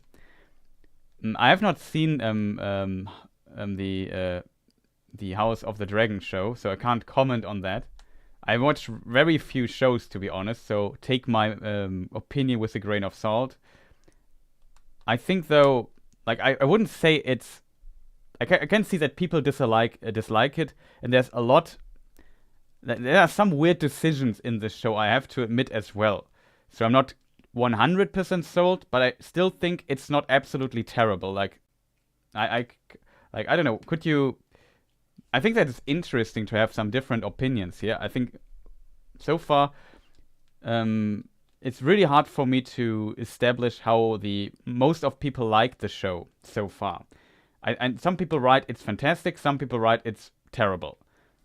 I would say it's pretty decent, which I'm happy with. Like, I expected much worse, so I'm happy that I was wrong. There's some thought and detail put into this, and you definitely notice that they have to set up a lot of things. And I'm not sure, like, I know this from a perspective of a creator that makes Tolkien content on YouTube, that every time I have just to mention the First Age in a video, it becomes very difficult for me to do so, because there is just such a mountain of things you have to explain when you just mention the First Age. What does this mean? What are the ages? Who exactly is this Morgoth guy? What has Fëanor to do? There are the Silmarillion, there are trees, there are different ways of measuring time for the years of the trees and the years of the sun, and the First Age overlaps with both of these time measurements, so it becomes really complicated to give dates. Like, there's just so many things, like a massive chain that you have to explain in front of it. For example, if you've seen my Who is Galadriel video part 1 that I just recently released and you all should watch, that I had to do so many explanations, like in which order did Tolkien write his works? Why there are so many versions of Galadriel in his writings? Why do we have those writings anyway? What does it mean now? What is the relationship of these writings to the Lord of the Rings? And then all the other questions regarding to Fëanor, the First Age, the trees, the Silmarillion. There's the Middle Earth, West Continent, Aman. We have this Beleriand thing, the old west coast of the continent. It just never stops when it comes to doing things. Like, it never stops when it comes to explanation. Like, you can just sit an hour there to explain everything, and that is, in my opinion, a problem that the show might have.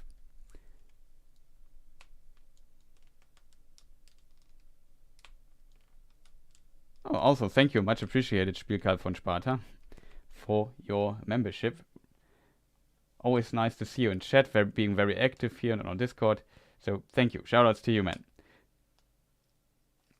Game of Thrones is realistic like the Lord of the Rings films. This is giving me cartoon Hobbit movie vibes. That's interesting. I would say, like, for example, I would see this with the, what is it called, the fighting scene with the ice or snow troll. I think that definitely felt too off. But if you think about, like, the realistic part, think of Legolas sliding down on a shield down these stairs and shooting arrows and killing, I don't know, 3 orcs doing so. That is also not 100% realistic, if that makes sense. Yeah, we have another. You missed a space after a dot incident, Thomas Anderson. After Galadriel remembers that she has to touch the darkness, and she jumped, the first person she wants to touch is Halbrand, who refuses to touch her.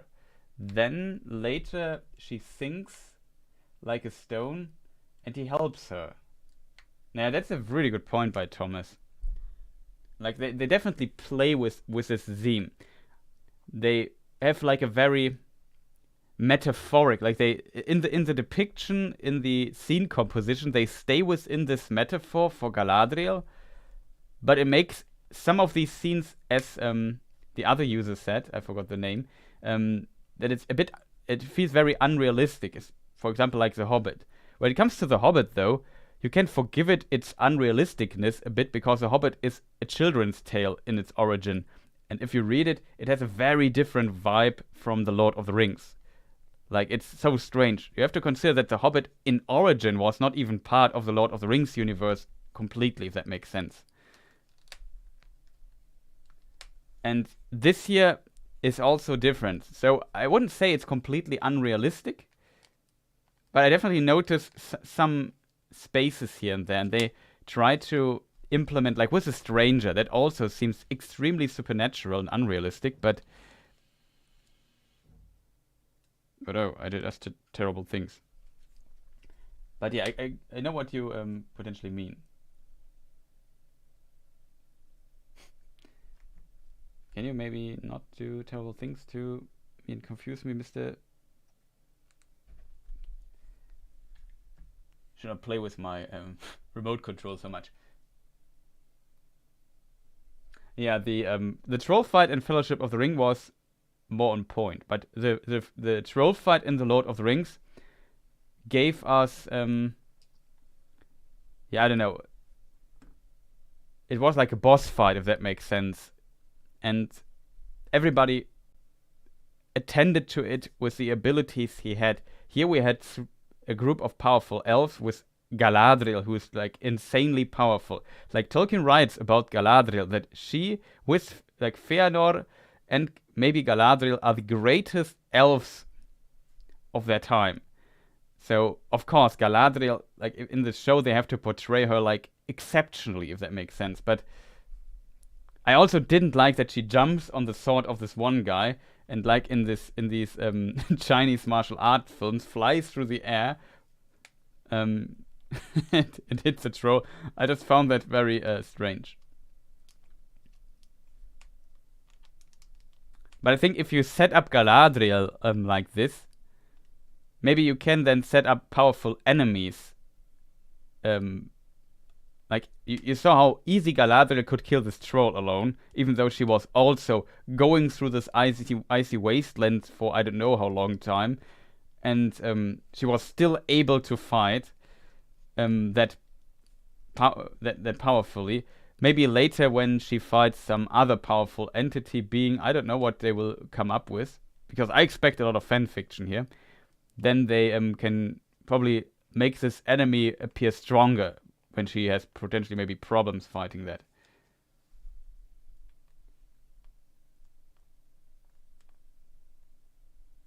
Yeah, I agree with you though. I know what you mean. The Lord of the Rings films, except for some of the Legolas stuff, had a more realistic tone to it.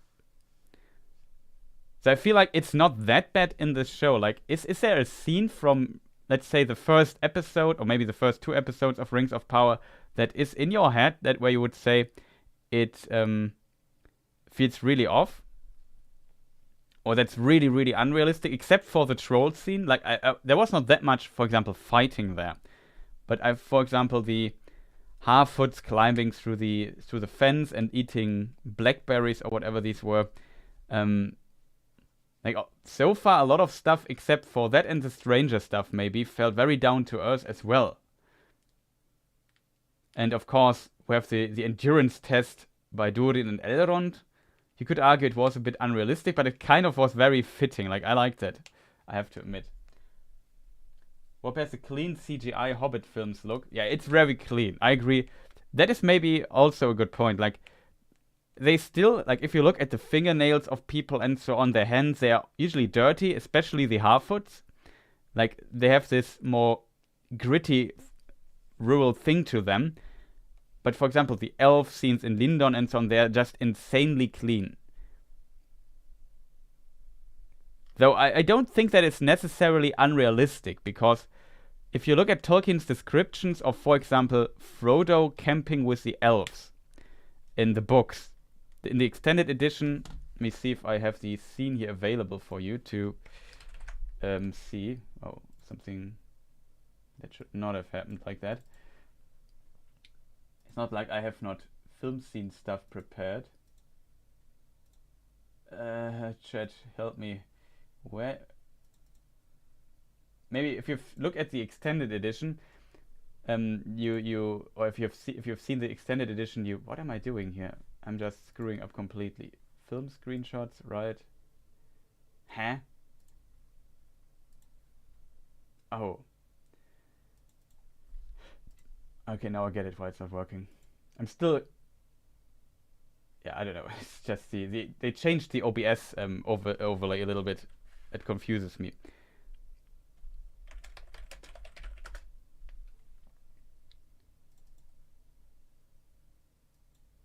Like, is this the first? Yeah. Like this scene here from the Fellowship of the Rings extended edition. It's not in the theatrical cut. You also see these elves, and they're also very clean, almost like otherworldly, if that is a good word to use here. And I think, like, if you read the books, they are also in the forest, and feels like the forest becomes their home, and Tolkien makes use of it. I feel, in a way, like knowing the books very well, I don't think that, for example, Lindon, if we now come back here to my screen here, even though it looks very clean, considering it's still outside, it kind of makes sense from an elvish perspective, if you know what I mean. Though I can see that people might not like this look, because it's very different from Peter Jackson's, even though they reference Peter Jackson quite a lot.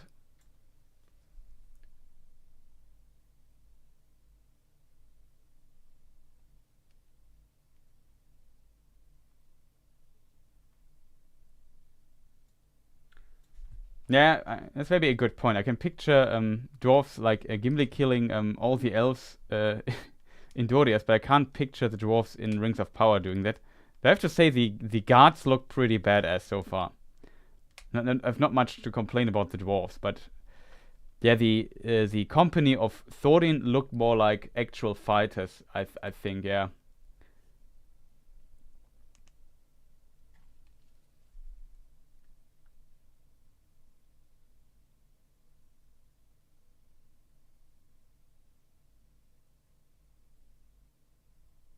Yeah, the pinnacle of a physical and spiritual being.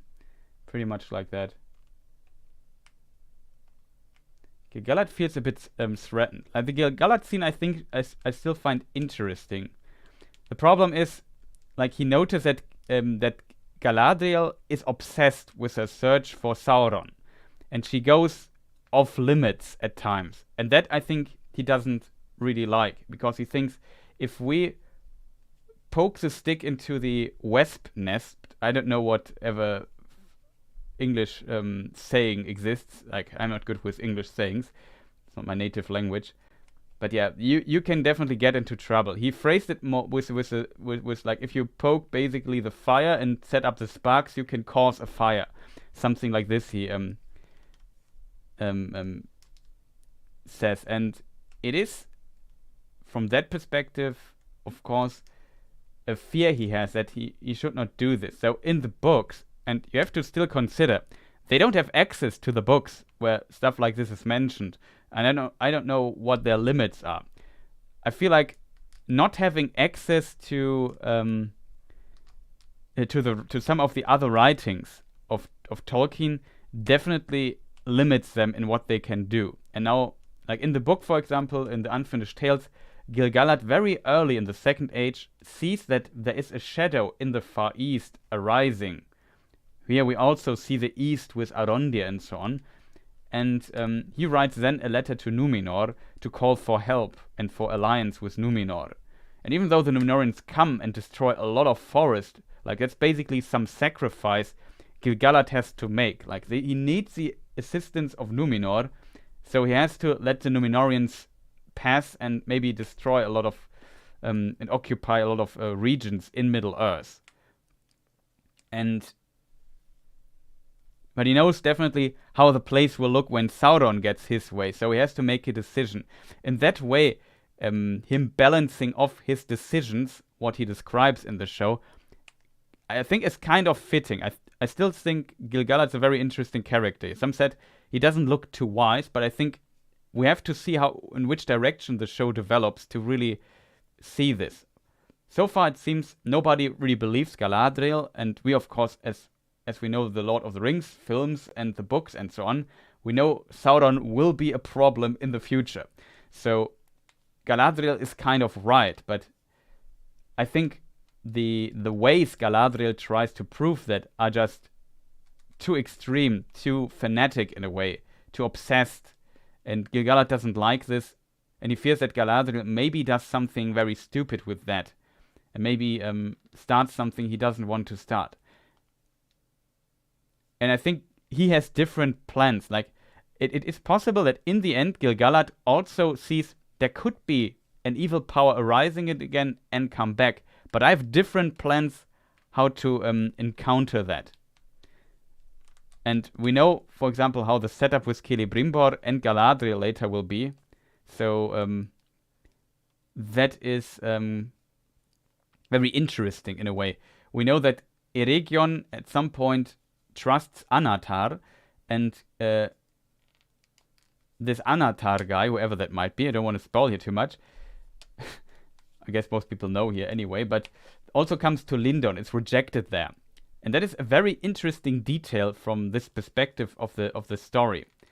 Because we can also read in the Silmarillion that Lindon sends message to the other realms and warns them against Anatar, but they would not listen.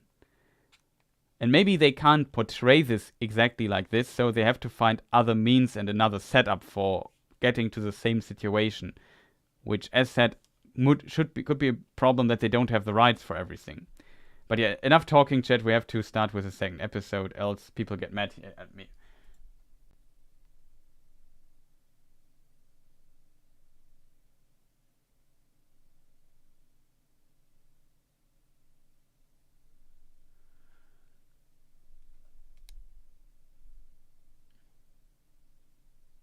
So, okay, chat. Shall we start with the next episode before we run out of time? Like, we just talked an hour about the first episode. Like, there's a lot of talking and analyzing going on. Very curious about the next episode, though.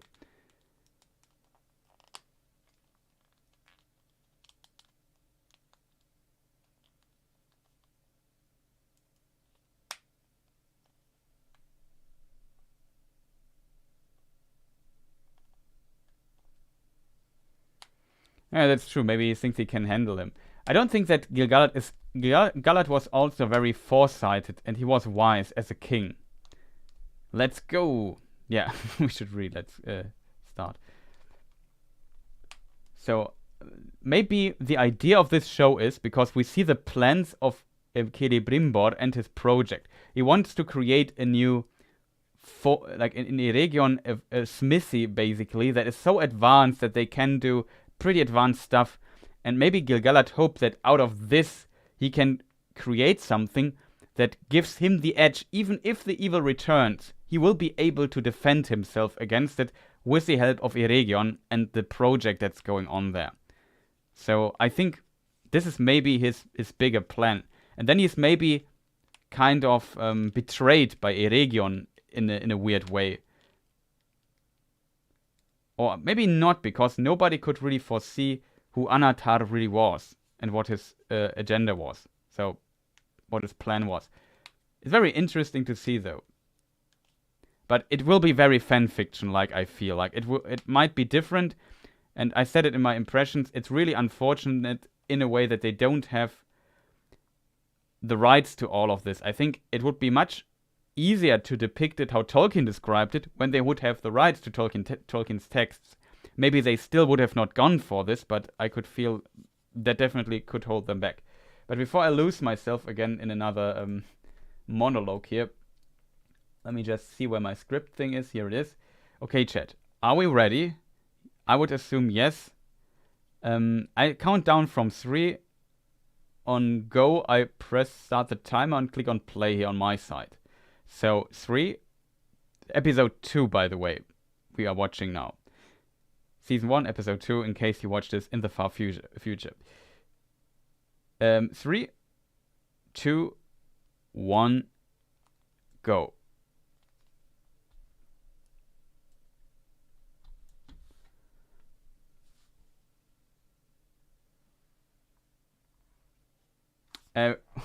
Question is, do we skip the recap? I would say yes.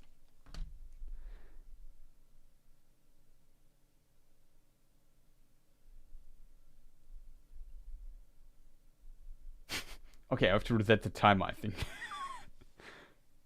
I forgot about the recap, chat. I screwed up.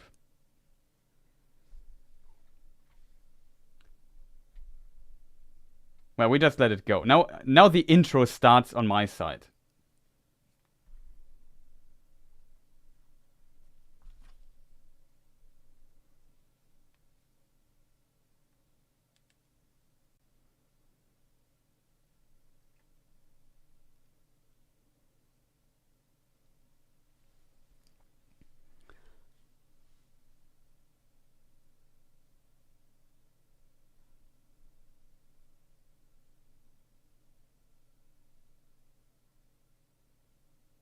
No, we don't skip it.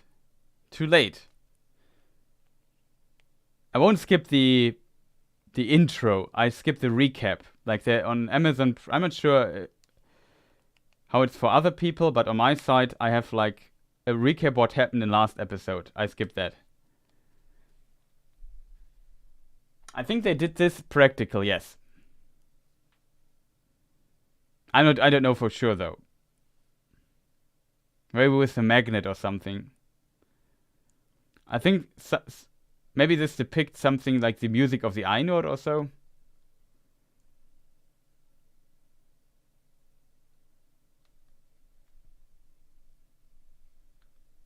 Start from the title screen.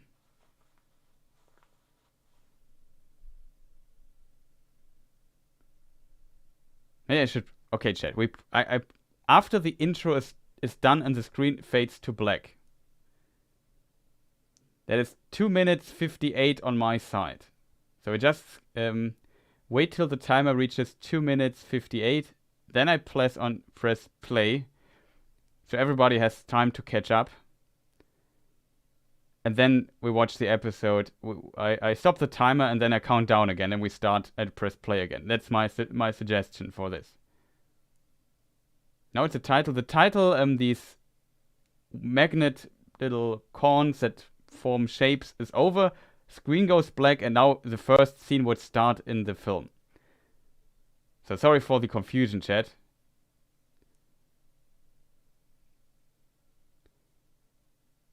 So we are now at 2 minutes 58. Screen is black for me. I don't sure what the next scene is, but I would expect the first scene of the episode 2 starts now. So I count down again. Sorry for the... What the heck is going on? We try to sync everybody with the timer and watching the episode. So we're watching episode 2, season 1 of The Rings of Power together. With the stars in the background. Yeah, exactly. There was the title screen with these stars and little particles that form shapes, and the music and the title and some names that appear. And then 2 minutes 58 in, we start. Is everybody ready? Okay, got it. Okay, awesome. First person got it. Then I count down to 3 in a moment. I just wait for chat for responses here. 2:58, all get synced. Awesome. A lot of readies in chat. Slowly getting it. Awesome. Also pretty awesome that so many people still watch this here with me. I know some people have not maybe seen it or want to watch it alone or can't stand my rambling consistently, but yeah, it's a lot of fun for me. I hope people enjoy it here as well. So stopped it at 2 minutes 58. Okay, awesome. So we count down from 3 again. Start us on go. 3, 2, 1, go. Breathing. We see the stars. We see a star constellation. I later need to look into that.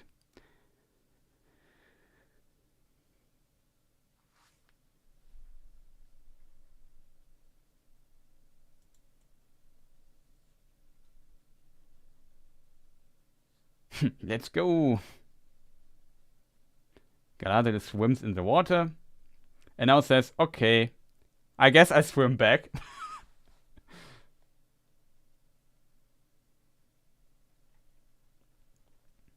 And then we see Nori standing there and looking at the crashed crater where the meteor man just put in. This is now the detail. I said in the past, Galadriel says this place is so evil that even the torches don't emit warmth, or however she phrased it. Those two have such a good chemistry, in my opinion.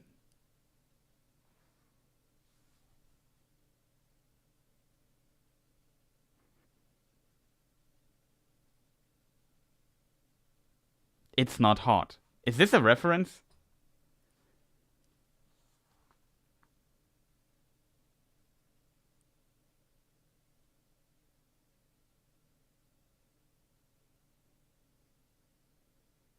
Yeah, Numenor is closer though. That is true. No, elves can drown. Amros drowned, for example, as an elf. I like how he touches his face.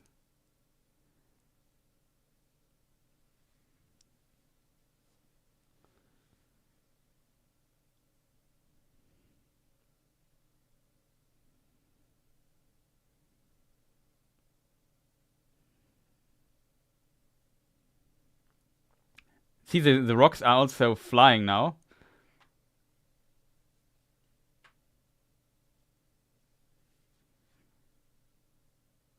Sauron's eye there.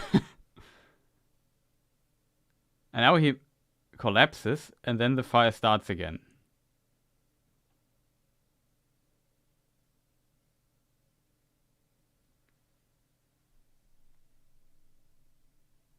Probably not a coincidence, but I can't see him seeing evil. Yeah, I don't know. I feel like it's almost like there are two souls in his body, and they're fighting for control. Like one is good, one is bad, something like that. Because there's something bad about him, but there's also something good about him.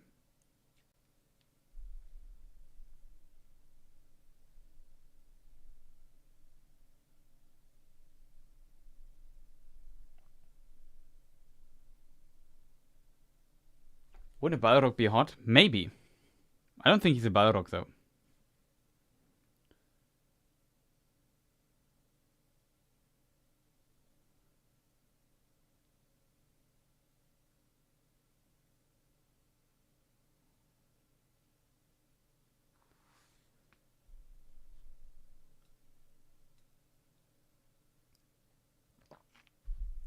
He snips his finger again, which I find interesting. He did it in the past too.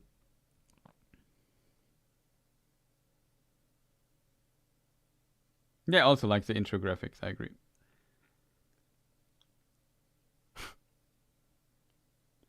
Is it also prophesied that the lanterns are stolen?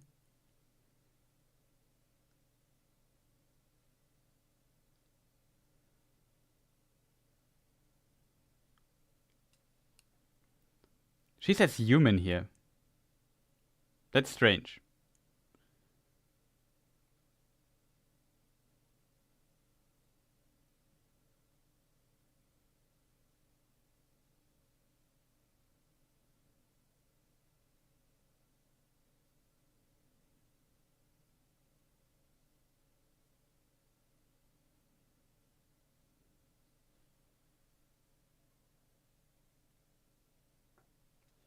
Yeah, maybe it is him getting used to his physical form. Could also be.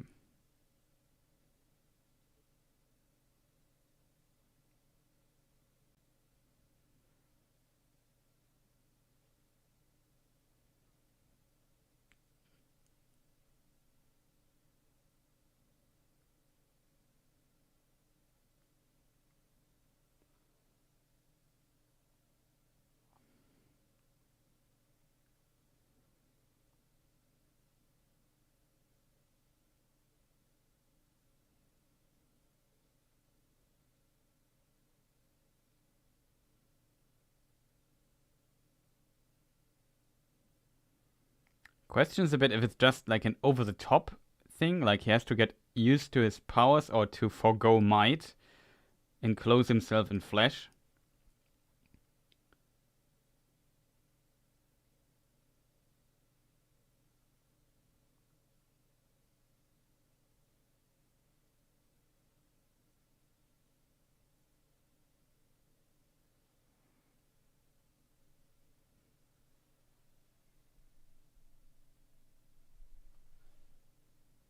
Has to be with it, yeah.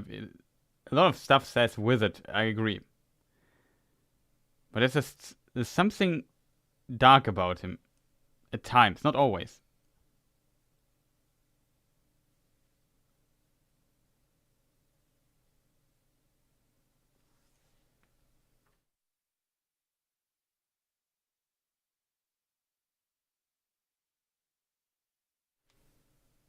That's a good point, by the way. That he could have landed anywhere.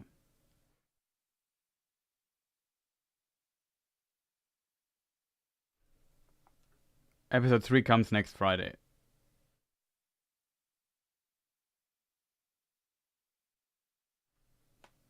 From my perspective in Germany, 6 a.m. in the morning.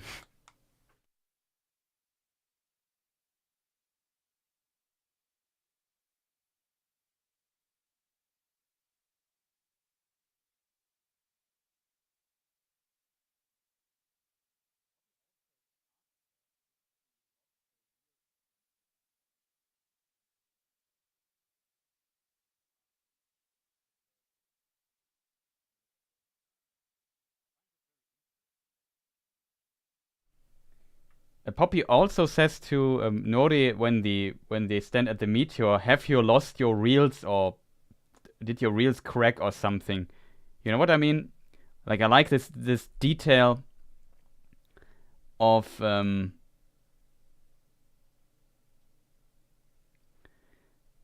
did you just say?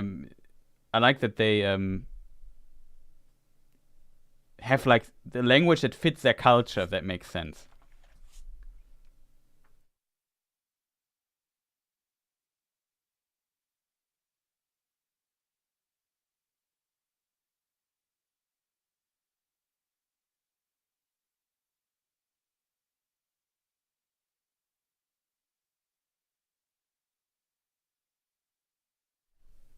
Yes, Gandalf arrived in the Third Age, that's true. But maybe the show ignores this? Maybe it's blue with it? Hard to tell. Yeah, I love Poppy and Nori, me too.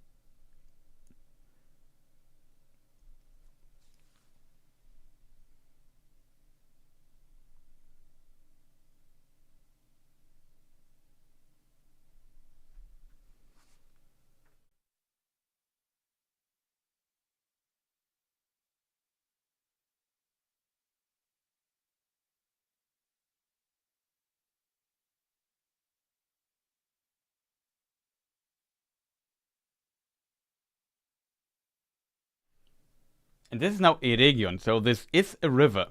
It's not a lake.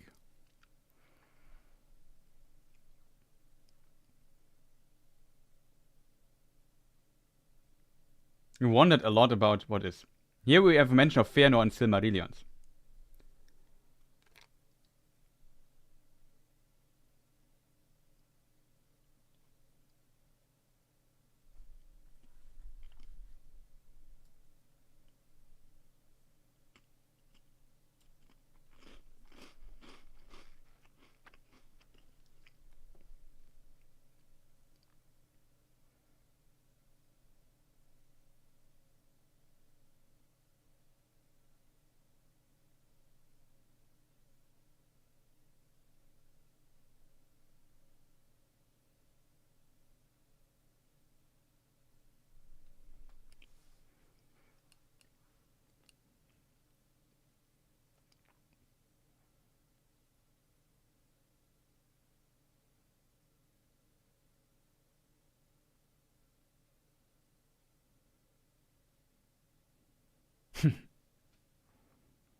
Why?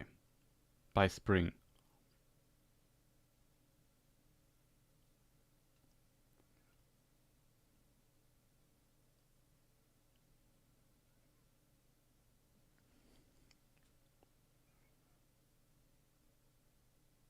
I like how he says this. Like, I like how Elrond phrases stuff. I also really like the map stuff that they show. Okay, now we go to Khazad-dûm, Moria.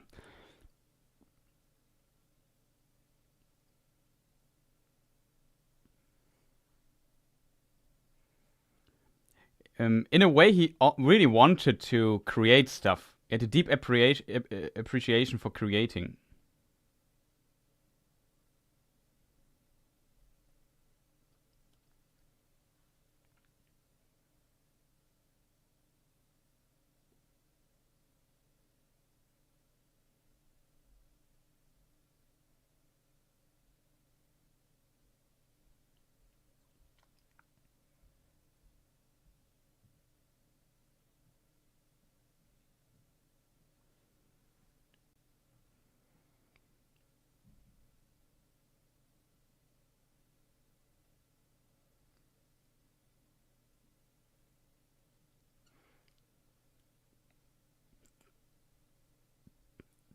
Reference to Lord of the Rings. To what Gimli says. And they call it a mine.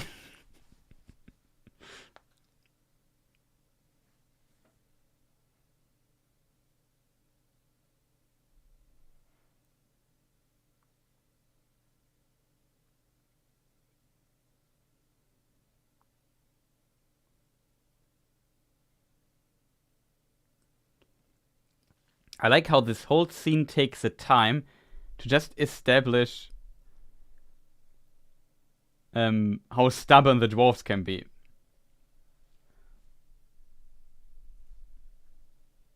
I also like how Elrond learns to understand this.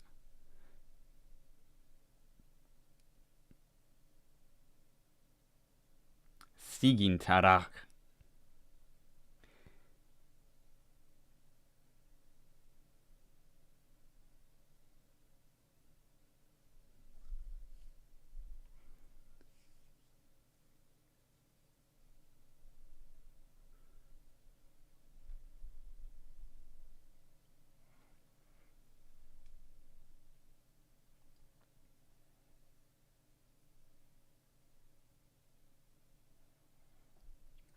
Also, Elrond don't check for 20 years. I think that is for Elrond really just a very short time.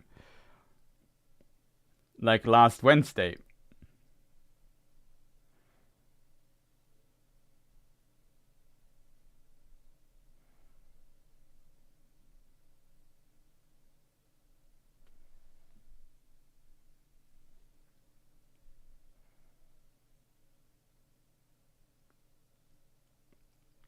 But yeah, what I liked about this scene is that he says, Sigyn, I forgot the name again, Tarach.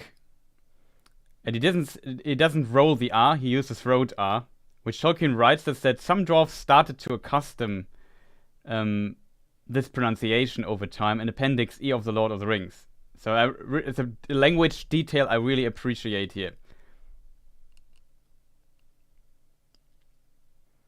That gets a lot of attention to detail for pronunciation.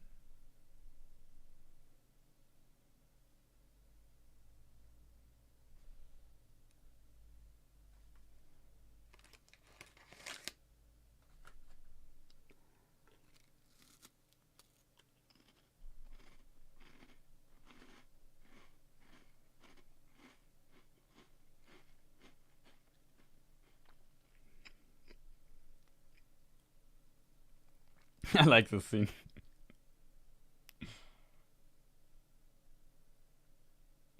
Now he's just interrupted.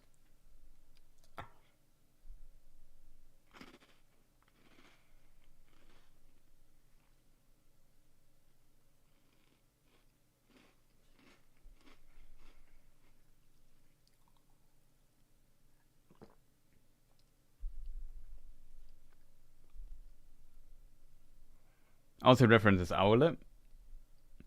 Aule created the bodies of the dwarves.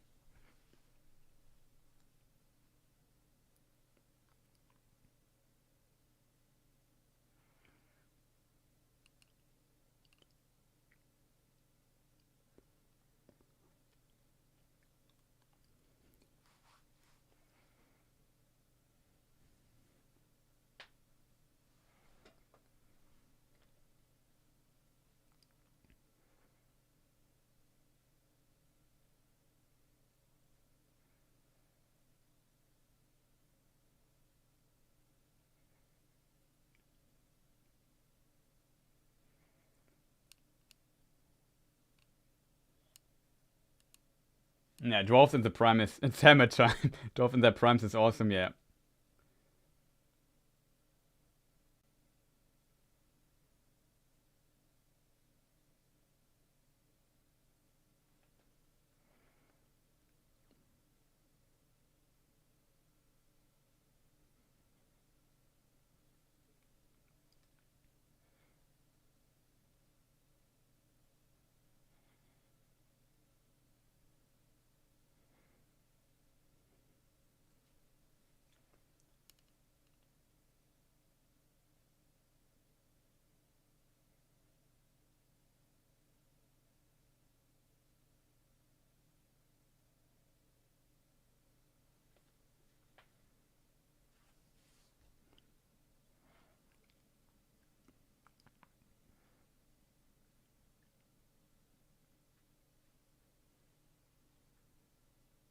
So he uses these star constellation things here. I have voices. I can't understand the voices.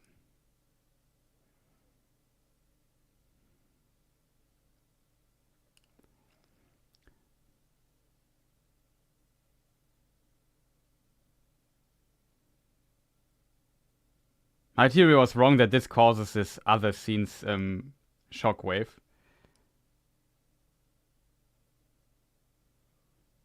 Like there seems to be some rage inside this character, and it stops. It's now reduced because Nori is not afraid of him.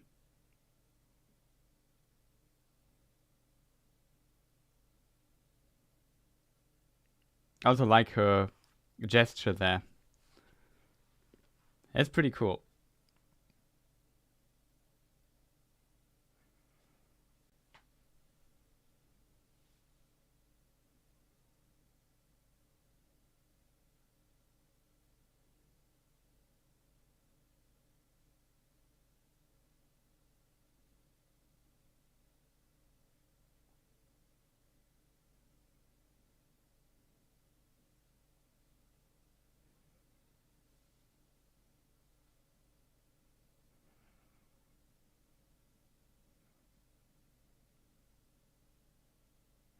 He's also wounded.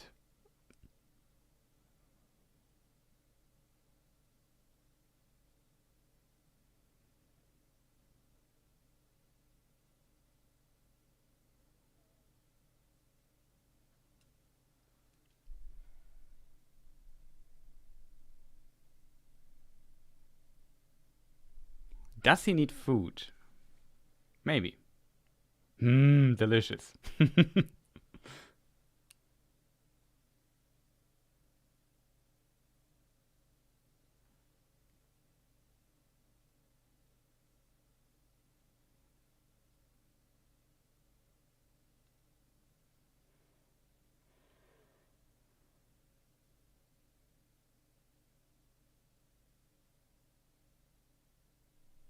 Very cool, tense moment. It also takes time. He also is hungry, it seems.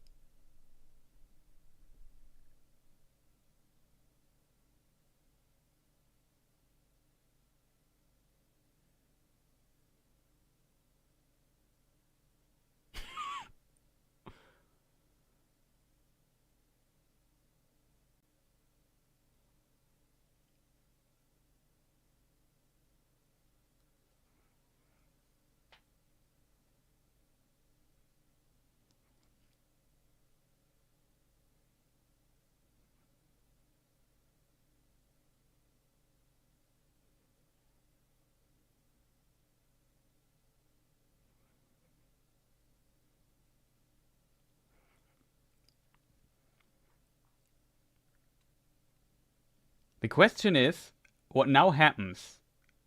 Is this, like, misleading us?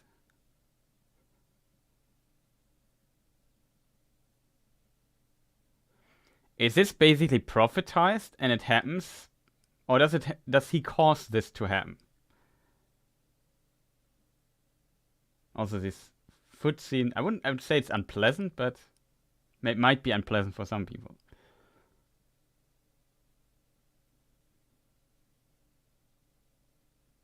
Mana. What is Ure fire?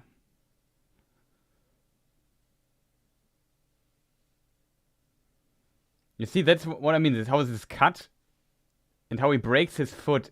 It seems like it is somehow connected to this, like how it's portrayed.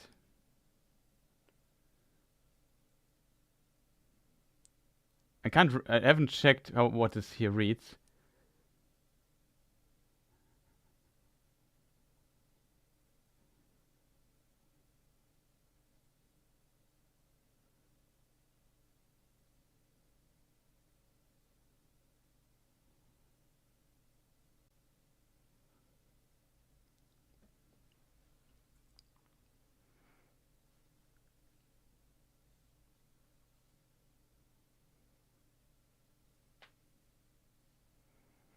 Somebody asked if he might heal him, the stranger. Maybe.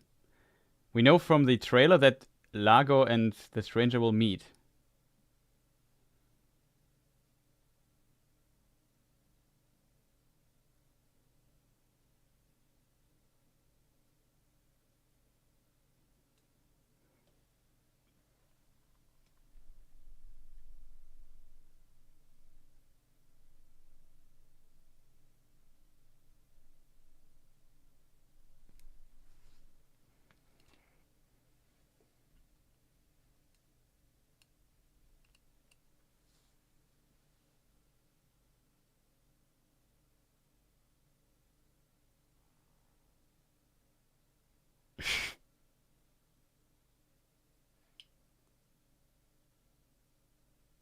Was that the rune for G? The last one we saw.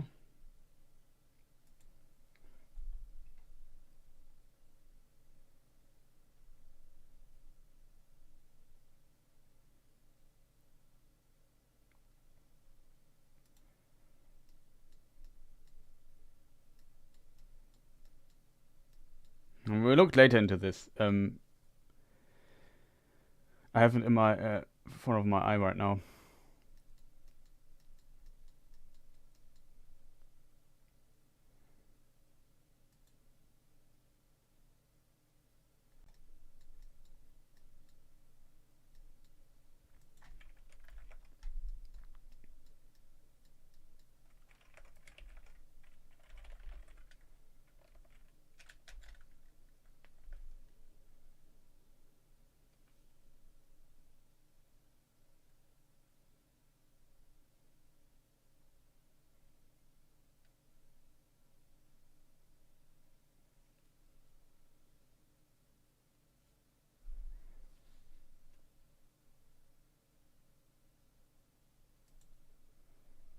I like how she says this, that cruelty won't be our deliverance. I don't know though why they dislike the elf. Classic movie trope with the water.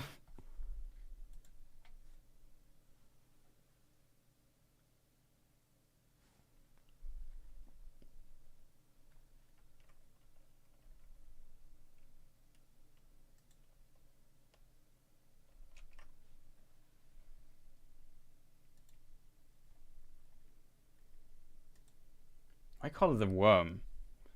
Maybe a worm as related to a dragon?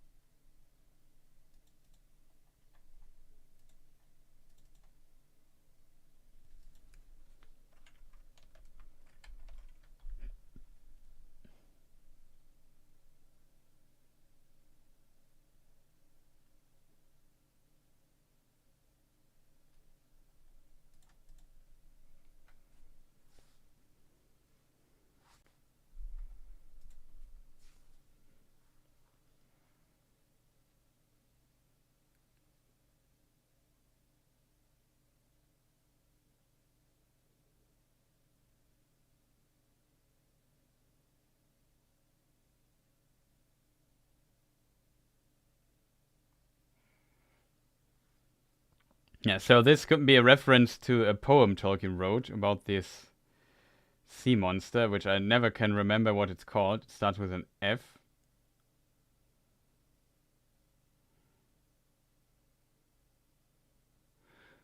But isn't it strange that Galadriel meets these people here? And now the woman that helped her once now pushes her into the water.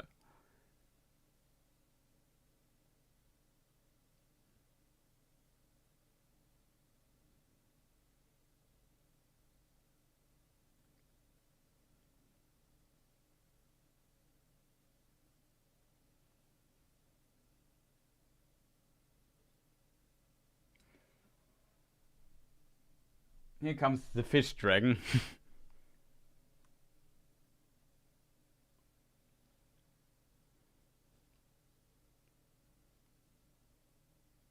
Some hobbits are known for courage, but I guess not all of them.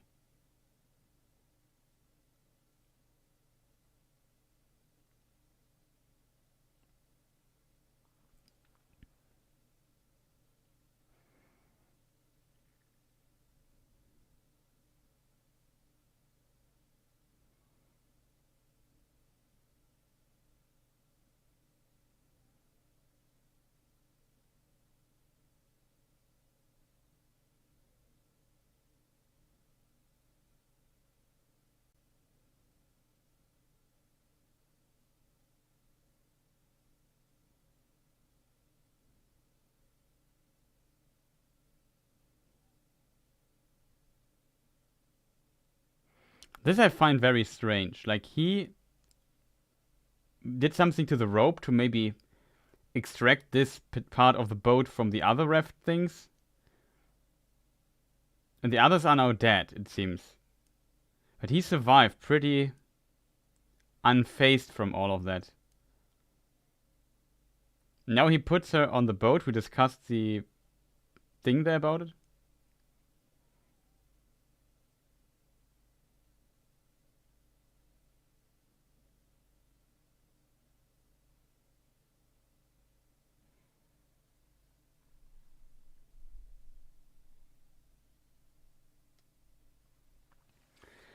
Yeah, exactly. In the water has the least Morgoth element in it, and it's very clean. So that's why Morgoth never uses ships or sea units, if you want to call it like that, because there his power is the lowest, not almost free from his power in water, especially in the oceans. So Sauron and Morgoth would not go there, but they would definitely speak against Sauron. But and there's an interesting thing there. That his hammer breaks there. Probably he put the last strength he had into the swing, and it seems like Durin is also at his limit. There's also forgot what's written on the hammer, but he's also like there's a tension now in the moment. You think? I'm thinking about maybe does Elrond let Durin win? And he's like relieved.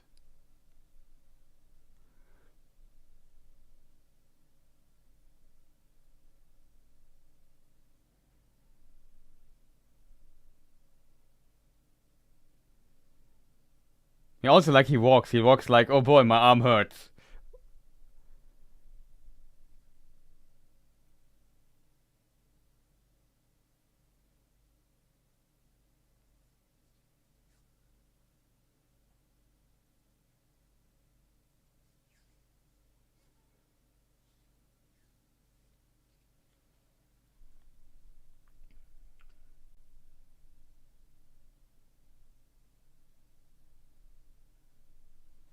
Yeah, Halbrand is also a candidate for Sauron.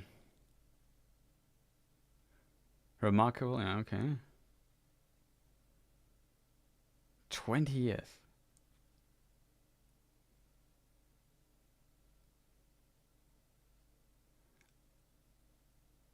Also, don't mind the elevator.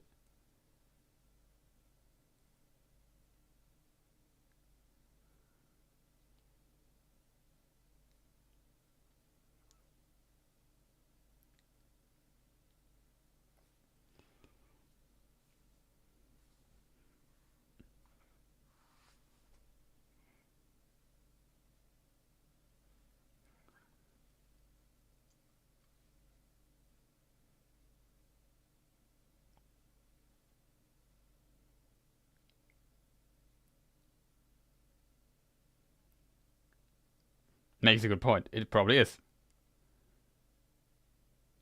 He lived an entire life in this time. This brings like into perspective the difference of elves and other like mortal beings. Even though dwarves also live like for 200 years. Also this bird there on top. No idea what it means, but it's interesting. I like how they play this. And how they let the scene breathe a bit. And Elrond the diplomat he is.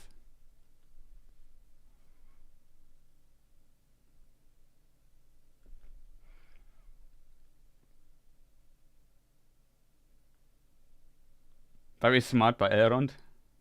But you definitely notice he's kind of angry at him, but he also understands that he's an elf. But he's too stubborn to admit.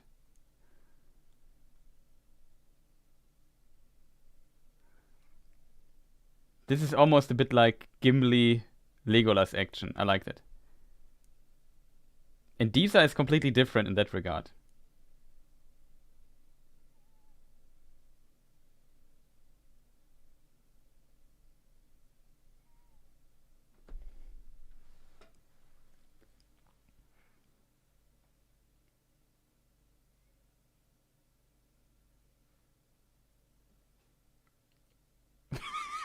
I like Celestine staying.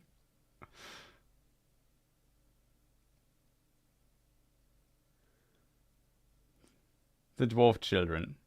They're very rare. The dwarven population grows only very slowly. But not too comfortable.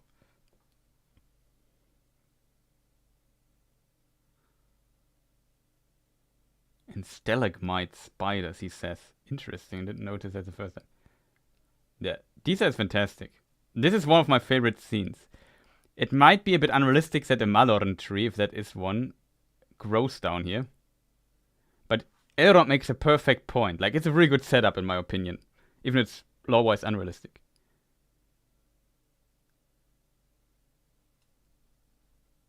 And she has sideburns. So he has a beard.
It's not technically correct.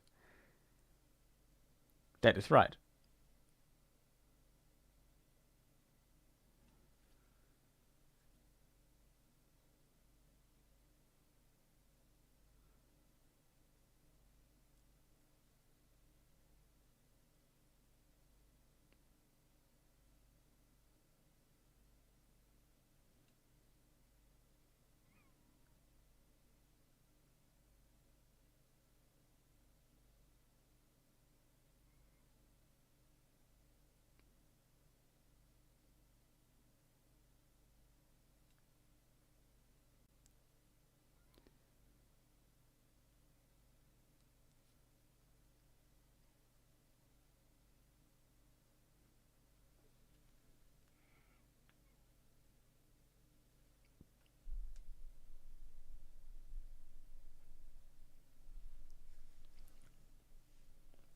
This dialogue line really nailed. Awesome.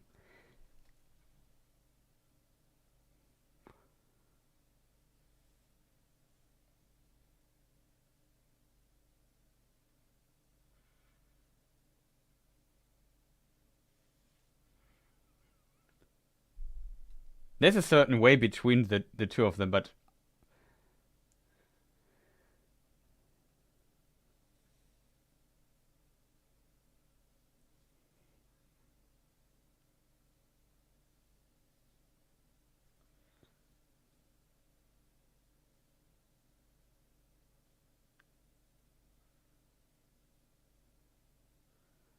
I actually don't like the chemistry between them. I have to say I like it very much, but of course, I have for sure different opinions on that. But for me, it works out kind of well.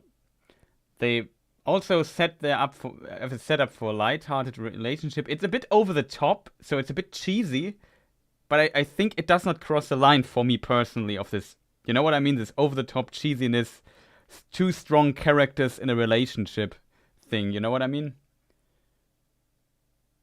No, I'm still angry. I would say some of the stuff might be quotable. It's decent. I think this is. If you don't like that, I think it won't get much better than that.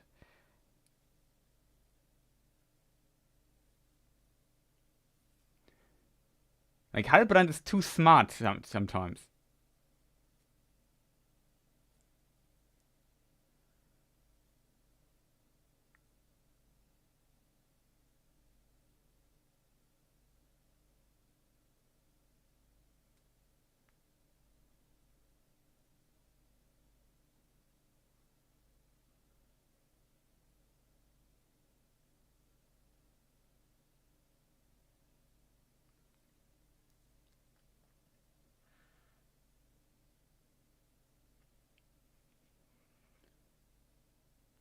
Maybe.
So he's also from the Southlands.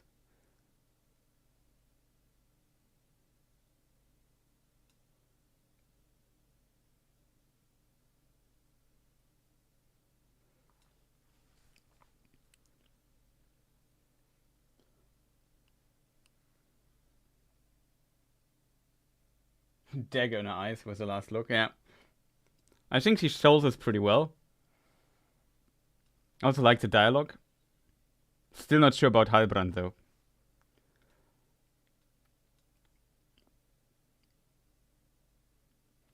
Yeah, here we have, I don't know, dragon things eating people.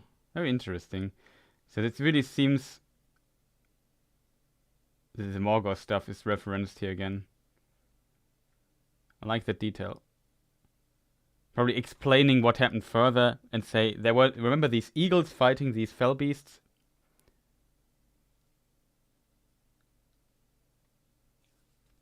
And then we have here the symbolism again and talking about Morgoth, so slowly starting to connect the details, I guess.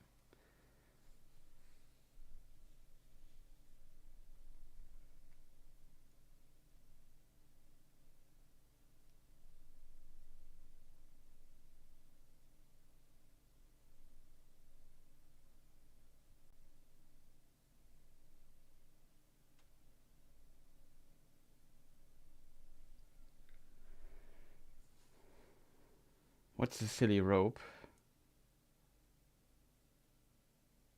Yeah, good question.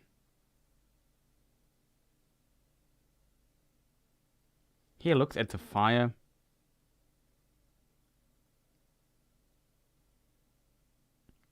There's some anger in this boy.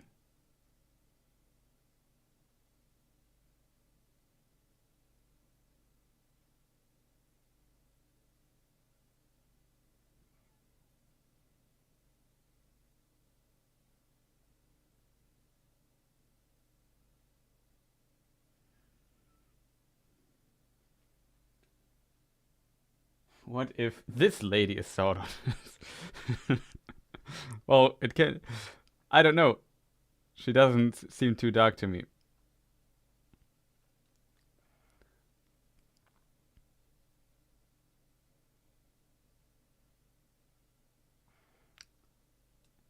So in theory, you would have to use a person where we would least expect it.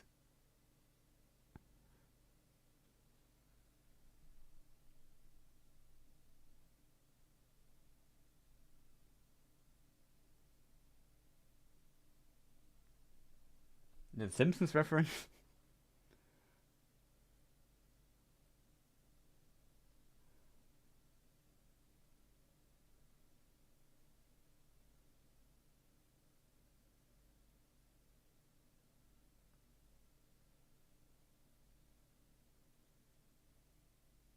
I'm seeing Sauron every character. Yeah. But maybe it's a good thing that we don't know it. Maybe Sauron is... maybe Elrond is... Maybe what if Sauron is Elrond all the time? In disguise. And he infiltrated his realm. And the other Elrond is then Sauron. But they don't know that each other are at the wrong place to meet each other.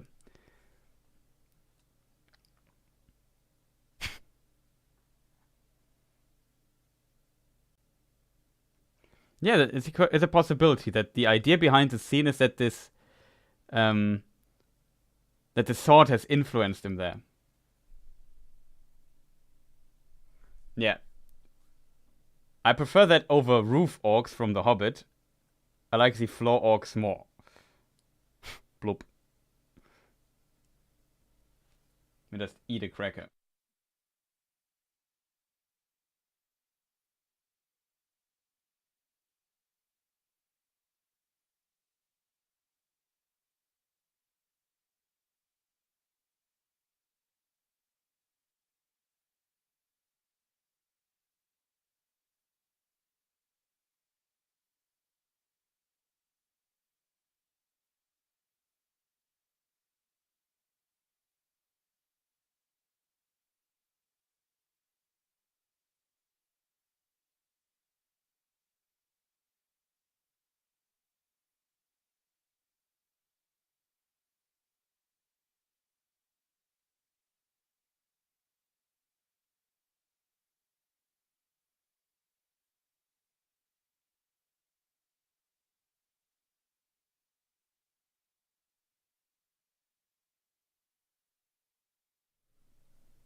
Maybe she thinks, I can't let him here alone, right?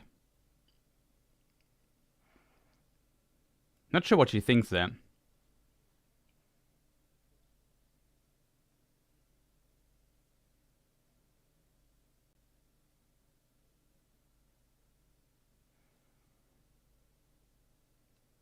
Yeah, that's true. There's not much detail about the people in around the Sea of Norden and so on. In general, about people in Mordor.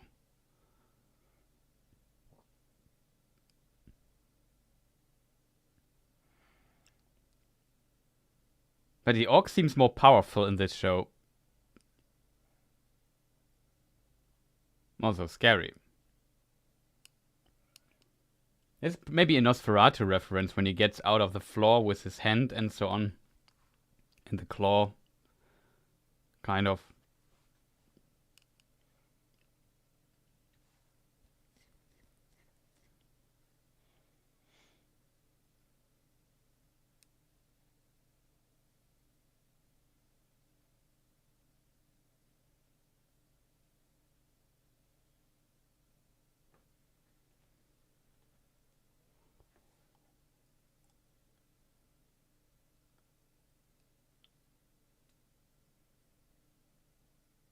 I think you catch the thing there in the shelf.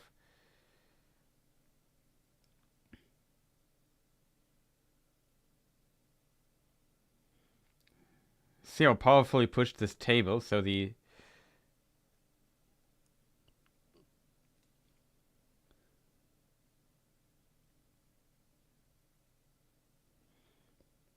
I mean, the orc is not smart, it seems.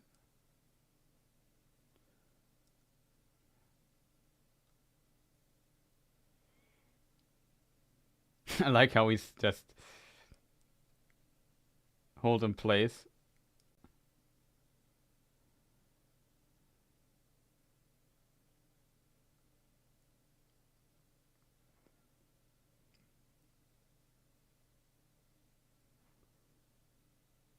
And it seems like the orc is drawn to this guy.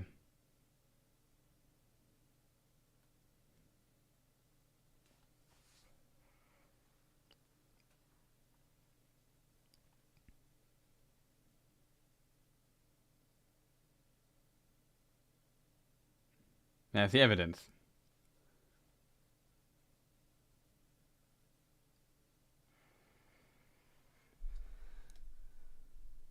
Yeah, the design of the orcs is really nice. Can't argue against that, I feel.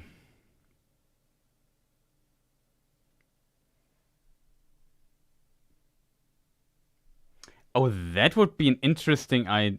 No, I don't think he's Arondir's son. What is if Halbrand is Theo's son? The other way around. Theo is Halbrand's son.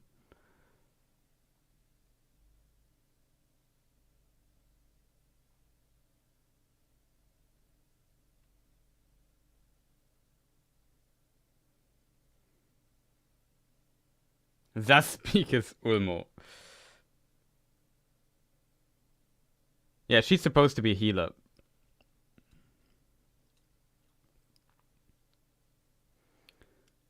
Now let's pretend Halbrand is not Sauron. But maybe is an ally of him or whatever. And we know that Theo said his father is gone.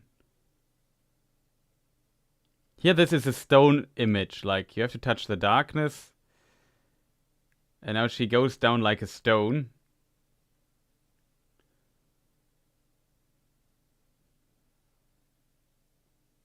Then he's Sauron's kid. Let's pretend he's not Sauron, but maybe he is. He has a history with Sauron or so, and that is why he run or left the Southlands for a reason.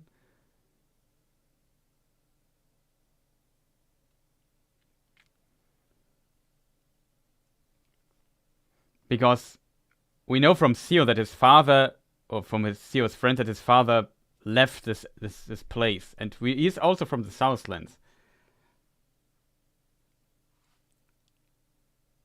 Yeah, it makes no sense for him to save Galadriel in a way. Except he wants to really play a game really hard.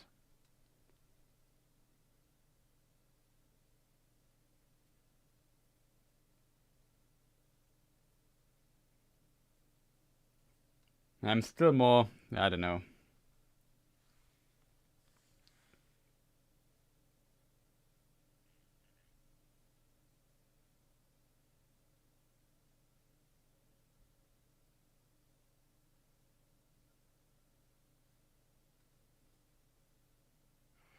Star constellation stuff now again? We have to look into this later.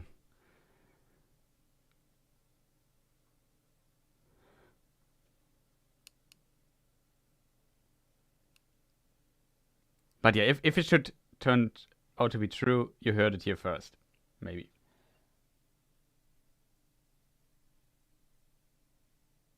Yeah, you're right. Maybe he looks like he recognized the knife.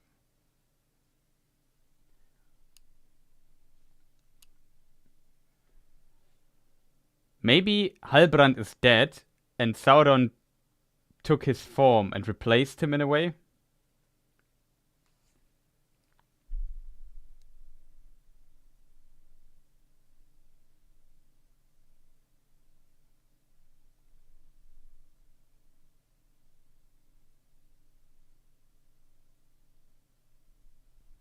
Yeah.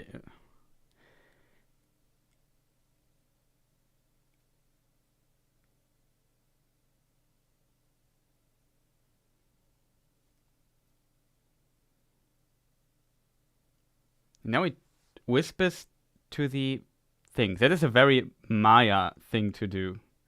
Especially a very Gandalf thing to do. Though it's more Peter Jackson Gandalf. Not sure if... Well, I think... Is it mentioned in The Hobbit? In The Hobbit? I'm not sure.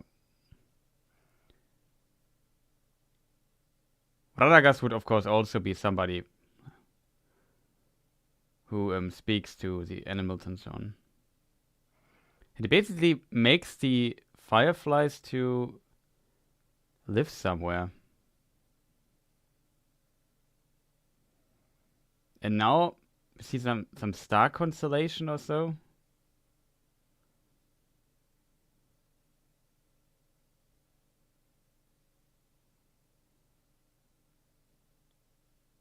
You see also the Galadriel reflection in his eyes. As someone who has seen the trees.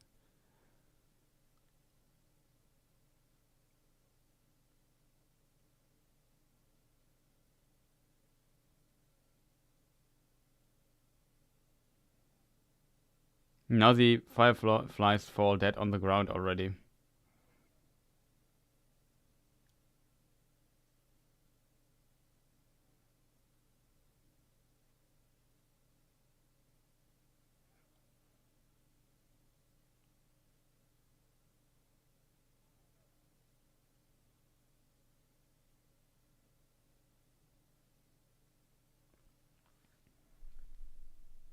Yeah, Gandalf was not in Middle Earth at this time, it's true.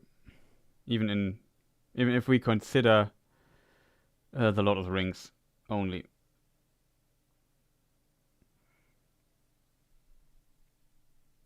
It's always fire with his character, yeah, agree.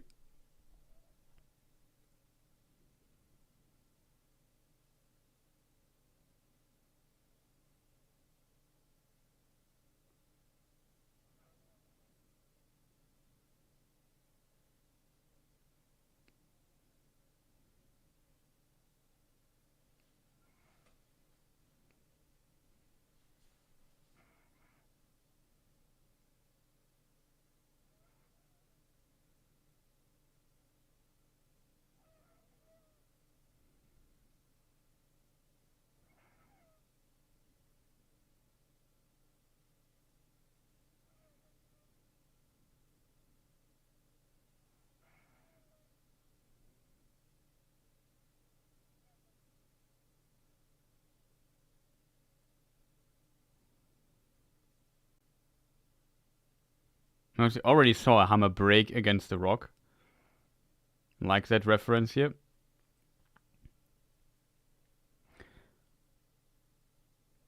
I think this is Mithril they found. And this is the new era. But it gets cut off here. We see it in the next episode further explained. Yeah, they mesh up now quite a bit. Like they jump back and forth quite a bit.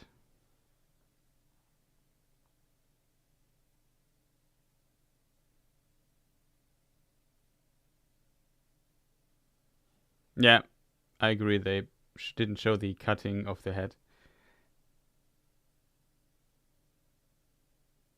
In the trailer, there is a scene where he holds up like a little nugget that glows a bit.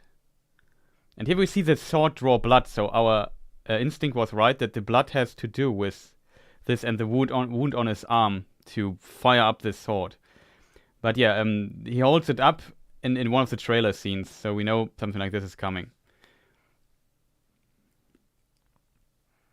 This is not the scene from the trailer we have seen yet.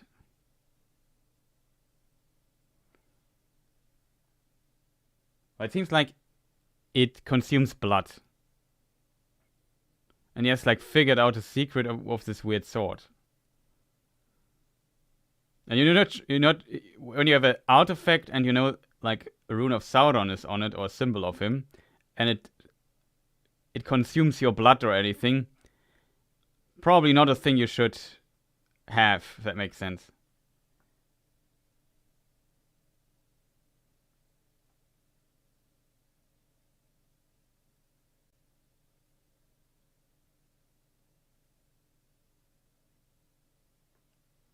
Theo is locked up to the blade as Bilbo was to the One Ring, or even Gollum.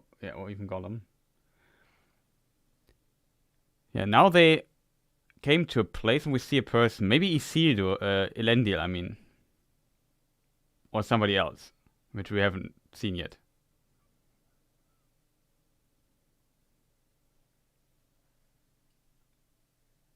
Theon seems to be Sauron here.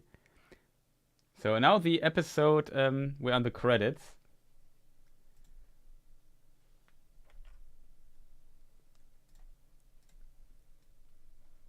No, my thing here just cut off.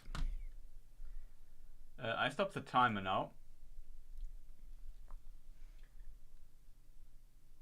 I might become the Night King.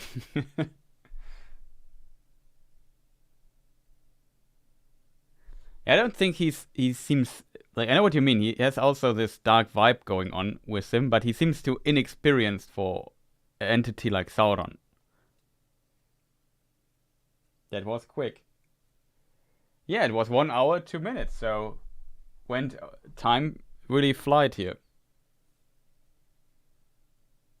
So much setup in these episodes. Yeah, I agree that these episodes are just so busy and so much is happening there, and they have to establish a lot. I think it will get more smooth in the next few episodes when now that we have this foundation here and can build up from here. I'm Sauron and my wife is Sauron. Maybe.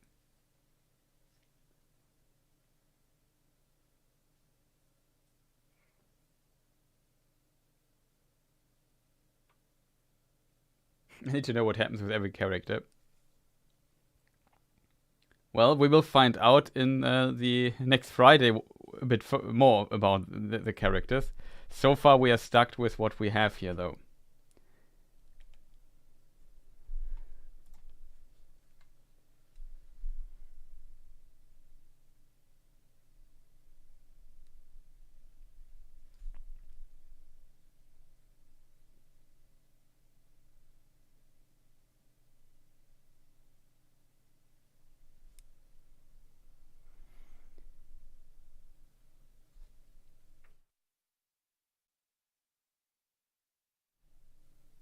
Okay, chat. We have to.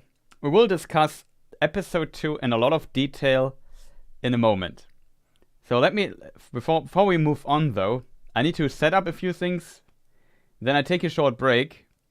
I might restart the stream and put you the link in chat. So sorry for all the people for this inconvenience, but I think that is the best way to do it. Else I would have to split the episodes with the weird YouTube editor later, and I wouldn't say it's a nightmare to do, but sometimes it takes a long time for the episodes to be split up. Sometimes it's really fast, sometimes it takes like a day or so.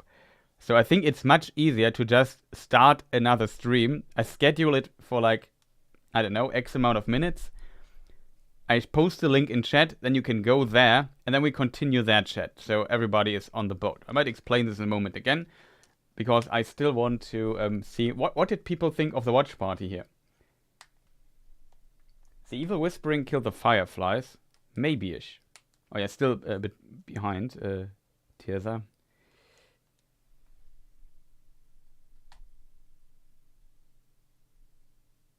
Gotta say, the mystery is funny, I agree. I always like finding stuff out and speculating what there might be. But yeah, we will go through scene by scene through this first episode again after, in a moment. But I need to really set this up. I will eat something very shortly in between. Maybe I'll let the timer running or so. Give me some time. Time is currently valuable. Watch party is great. Okay. Better than it was a day later. Okay, that's good to know. Like, I also asked in the feedback stuff when we should do these watch parties. For the first episodes, I want to be really close to the actual releases of the episode. But for later stuff, we can time this differently. I don't know yet how we will do this exactly. I also need to do some organizing for the next week. But yeah, I have to find out how things are going there.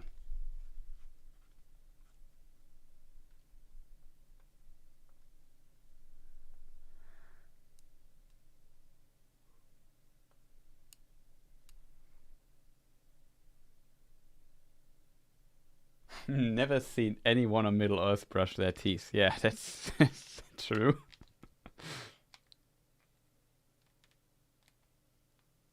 Tinfoil Sauron helmet.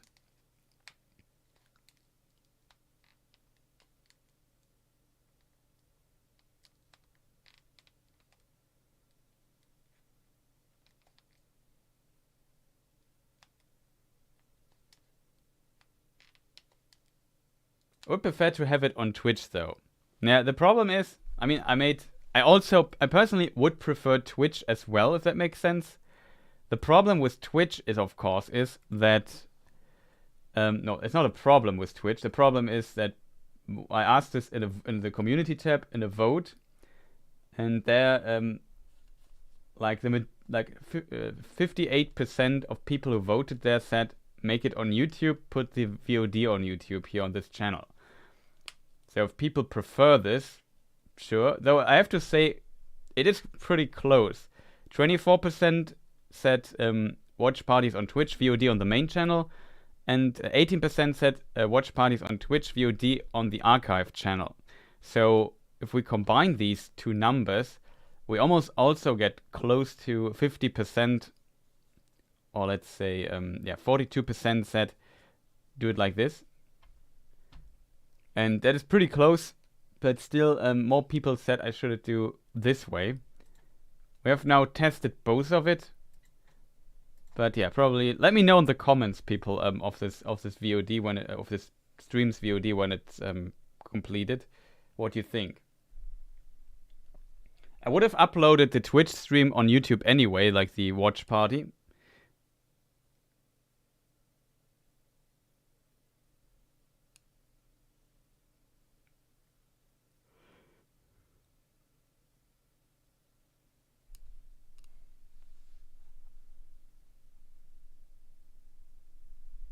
Glad I could watch it first, and then we watch it with a different perspective. Yeah, I think that is the idea. I think that works best.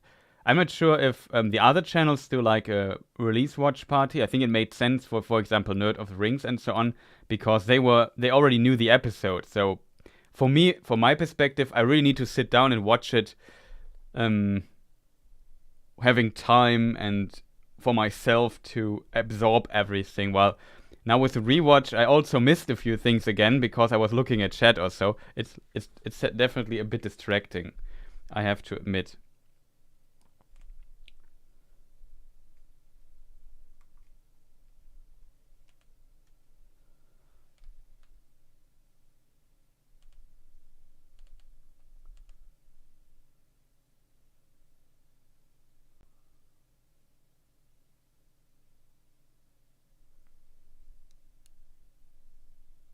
The watch party on Twitch and other things sounds great.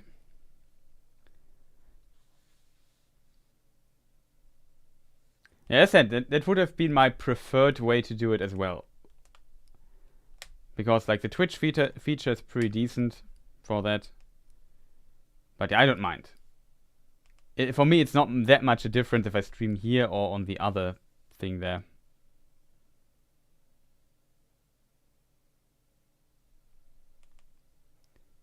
So of course, I could push my Twitch channel a little bit with that. Maybe we do a third watch at Twitch, and I put the VOD just on the VOD on the Twitch stream archive channel on YouTube. Like there's if you put, like, you don't need to subscribe there because it's just long unedited streams there. But there's also a channel where I upload every Twitch stream or almost every Twitch stream I make. Maybe I don't have a command here for it though. I have the YouTube Twitch stream archive. And I would upload it there. If we would do a third watching or so, I could do it another time again as a watch party on Twitch. Because as you can imagine, if you have to make a video, you have to watch this quite a lot. And seeing some opinions and ideas from chat is always fun. But yeah, I'm not sure how fast people get sick of that. I wouldn't though, in this case, like, let's say I watch it a third time and decide, yeah, let's do this on Twitch. I apparently got out of sync here. It was a little awkward. Oh, that's unfortunate.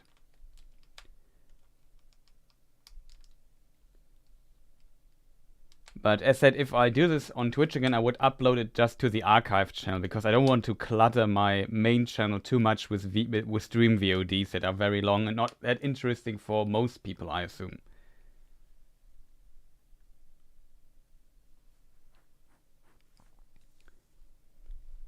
I'm still thinking about how to handle these episodes, so maybe I do like a little review of episode 1 and episode 2. Maybe I script this review. But I need a bit more time of processing to really get into the details. And this stream here, what we do after this watch party stream here, will definitely help.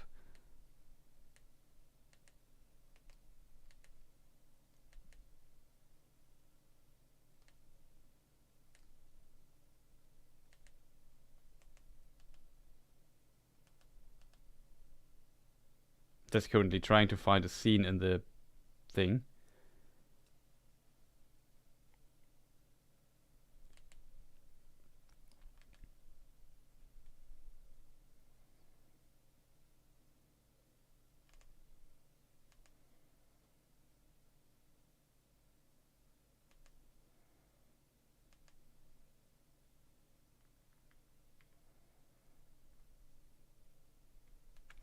The interesting part with the dwarf part that we just saw is definitely, he says, I'm certain he doesn't know.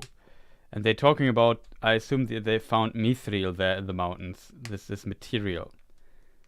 And I think they will definitely set it up, though. Eregion was originally built close to, it seems, to Moria, to Khazad-dûm, because they found mithril. But now Eregion is already built. But I think they set this up a bit differently in the show. Thanks, Chris. Super fun. What do you guys want to see more of? Long videos, short videos, of Q&A streams? Yeah, that's a really good question, Andres. I'm curious as well.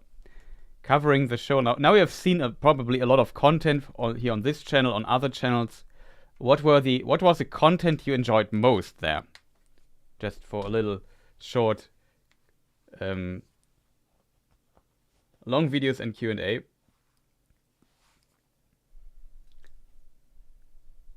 The question is always, what do people consider long videos? I mean, for me, making a scripted 30-minute video is already a long video, like the Who's Galadriel one, which is just part 1. There will be more parts to it, and then it adds up to 2 hours at the end or so, or more.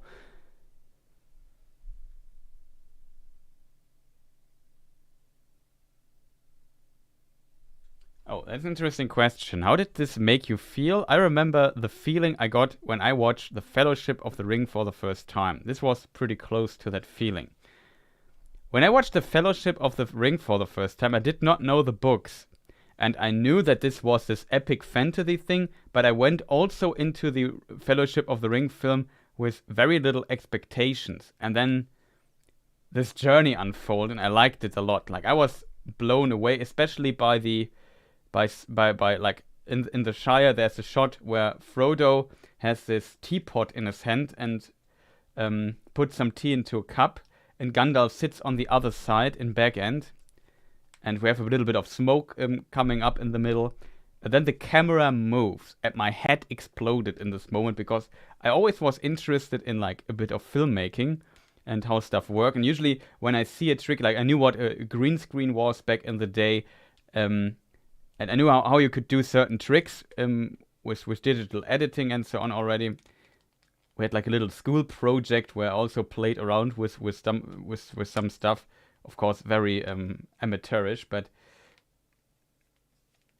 still, I had some knowledge. And when I saw this scene, I could not find out how they did this. I could not think, okay, the camera moves. The problem with these shots, when you do like film one guy in front of a green screen and then place him there, you make him smaller or so, or use a different camera angle, you can't move the camera, or you would have to sync it with both things, but then the angle has to be basically the same.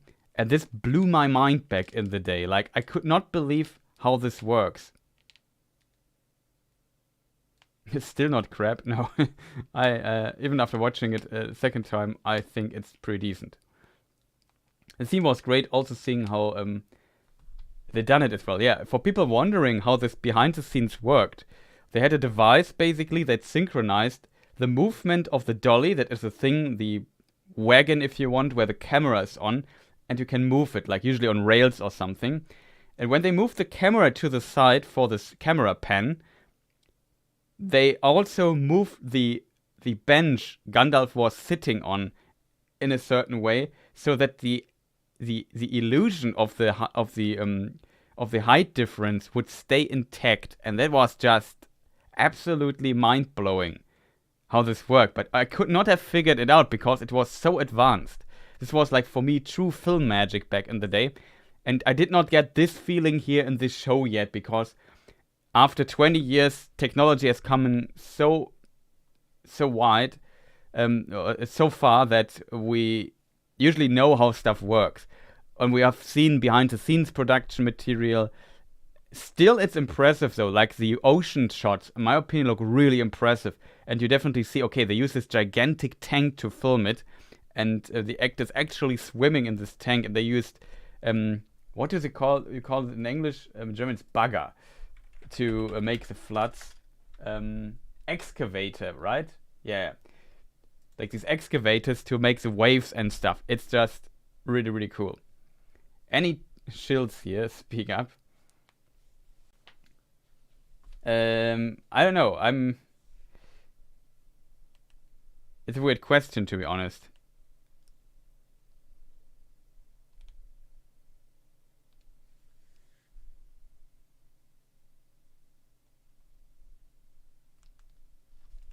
Oh, I was way down on Peter Jackson in the movie. He was the Frighteners director then. Yeah, I think I'm not sure if I knew Peter Jackson. Like, I only knew he was like he made some films, but usually nothing too big. And here he really nailed it. Still, when it comes to Rings of Power, I still think it looks pretty good most of the time. Really impressive visually. Cinematography is awesome. So it's really pretty pictures. Looking forward to use some of those in future videos.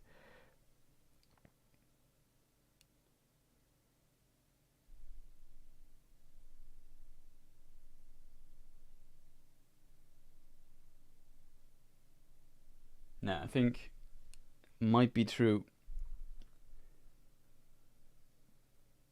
Yeah, Brain Dead? Yeah, I have to look up the films. Let me just... Peter Jackson. Where is he?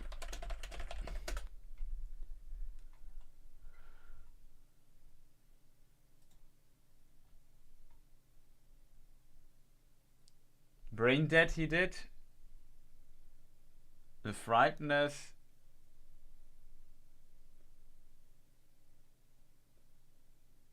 King Kong he did later, after Lord of the Rings, right? Yeah, he did it later. The Valet short film, don't know that. Bad Taste. So he did a few films, but he was definitely, I think, the like Brain Dead and The Frighteners were probably the more well-known films.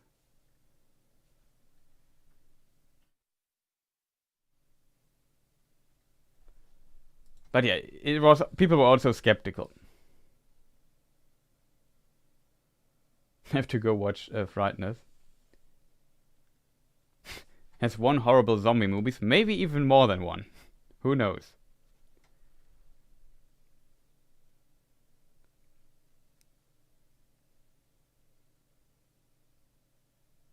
The problem is I have to make a thumbnail. Oh boy. Thumbnail making is really annoying these days. I have so many thumbnails by now, I don't even know where I stored them.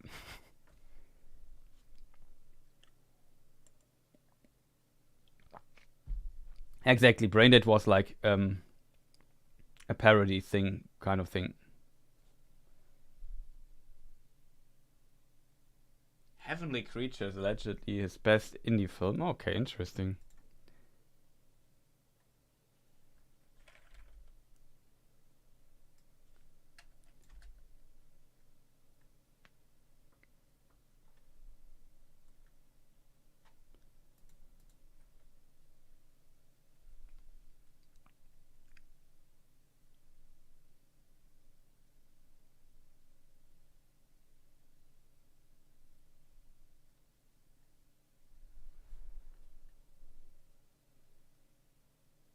Many axes and chainsaws. Yeah, exactly. Okay, chat. So I have to do a thumbnail.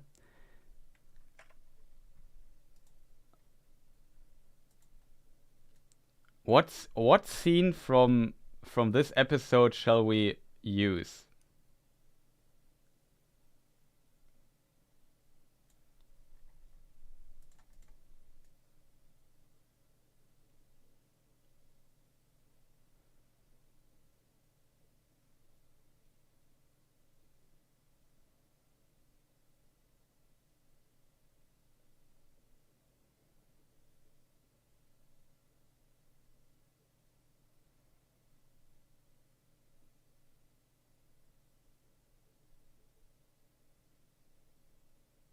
So many beautiful shots in this show. Oh, I had a perfect scene there. I skipped it.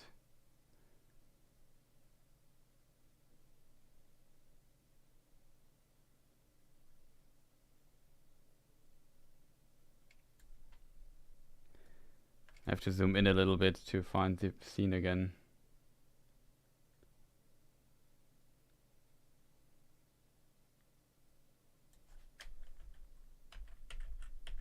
Focus. Yeah, that's good.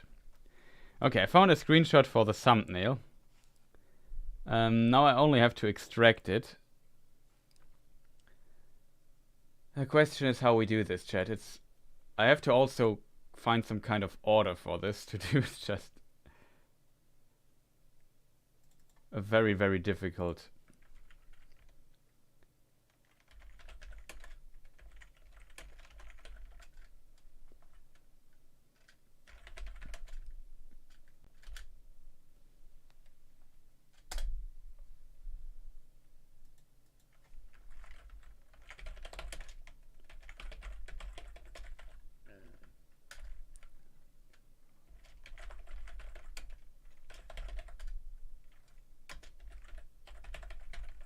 I also have to name them so I find them later again.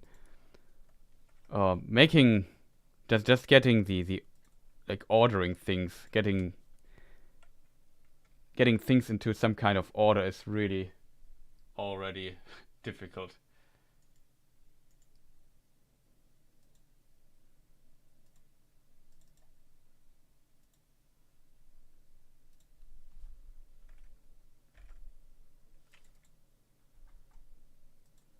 No, chat, I did a mistake again. Because I'm a foolish person.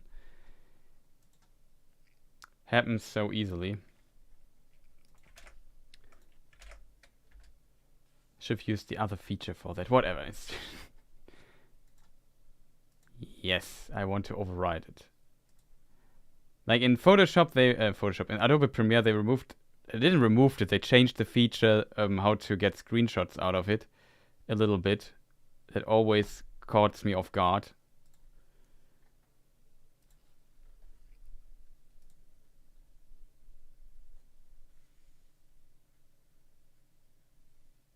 And we meet again quite what I want to do though is set up the next stream so I can redirect the people from here directly to the next stream already before when it starts, so nobody gets lost or has no idea what's going on.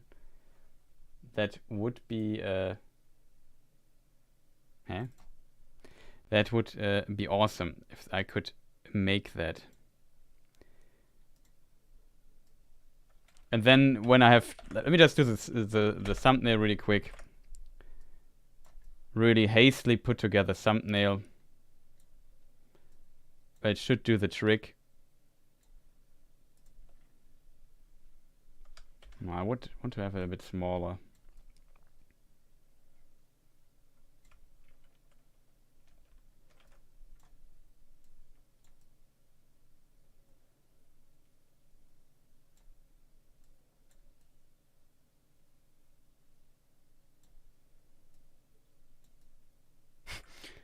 Always funny doing this stuff live. Should have prepared it, but since I had to sleep, I couldn't prepare it. So sorry, chat, for doing the stuff here live. But that is what is needed. I want to have the dwarf a bit more in the image. Like the cinematography of these 2 episodes was really spot on. I really liked it. Oh god, that Balrog the First.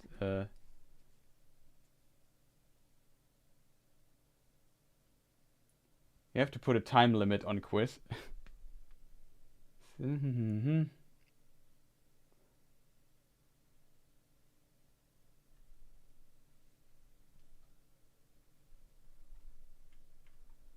Yeah, we have to see how we do this next. So thumbnail, and I have to save it, and then I have to set up the discussion stream. So yeah, we're really busy days.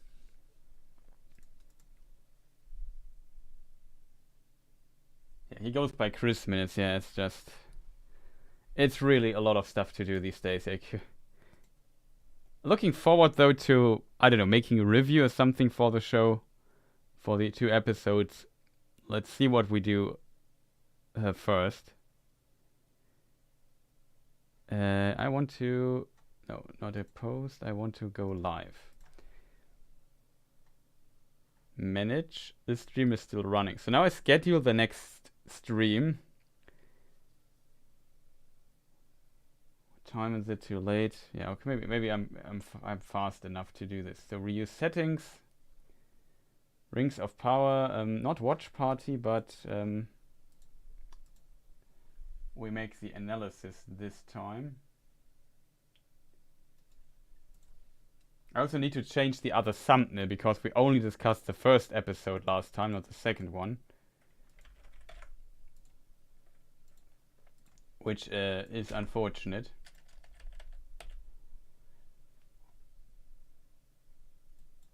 Live stream. Okay, we got this.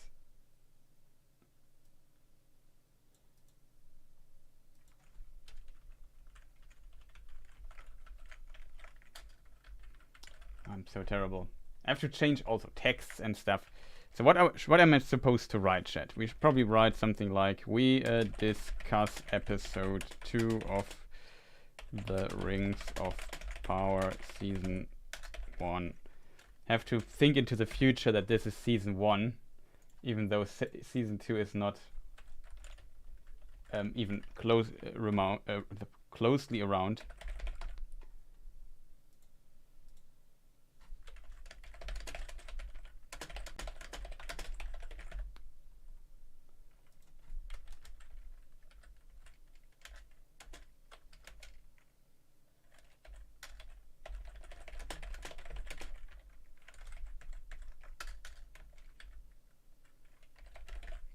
Okay, chat. Slowly getting there. Now we only have to replace the thumbnail and I should be good to go.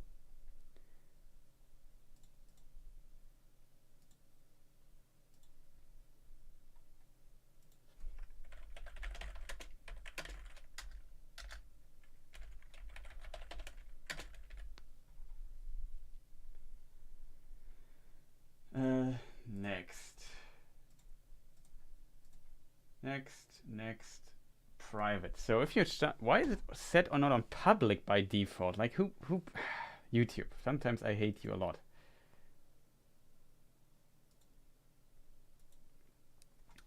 So how late is it? It's 1 in the morning for me.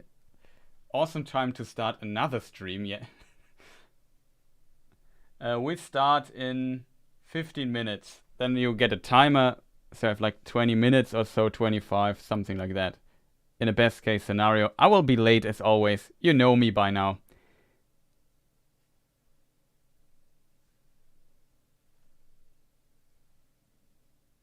Also, setting up a stream always takes like quite a moment.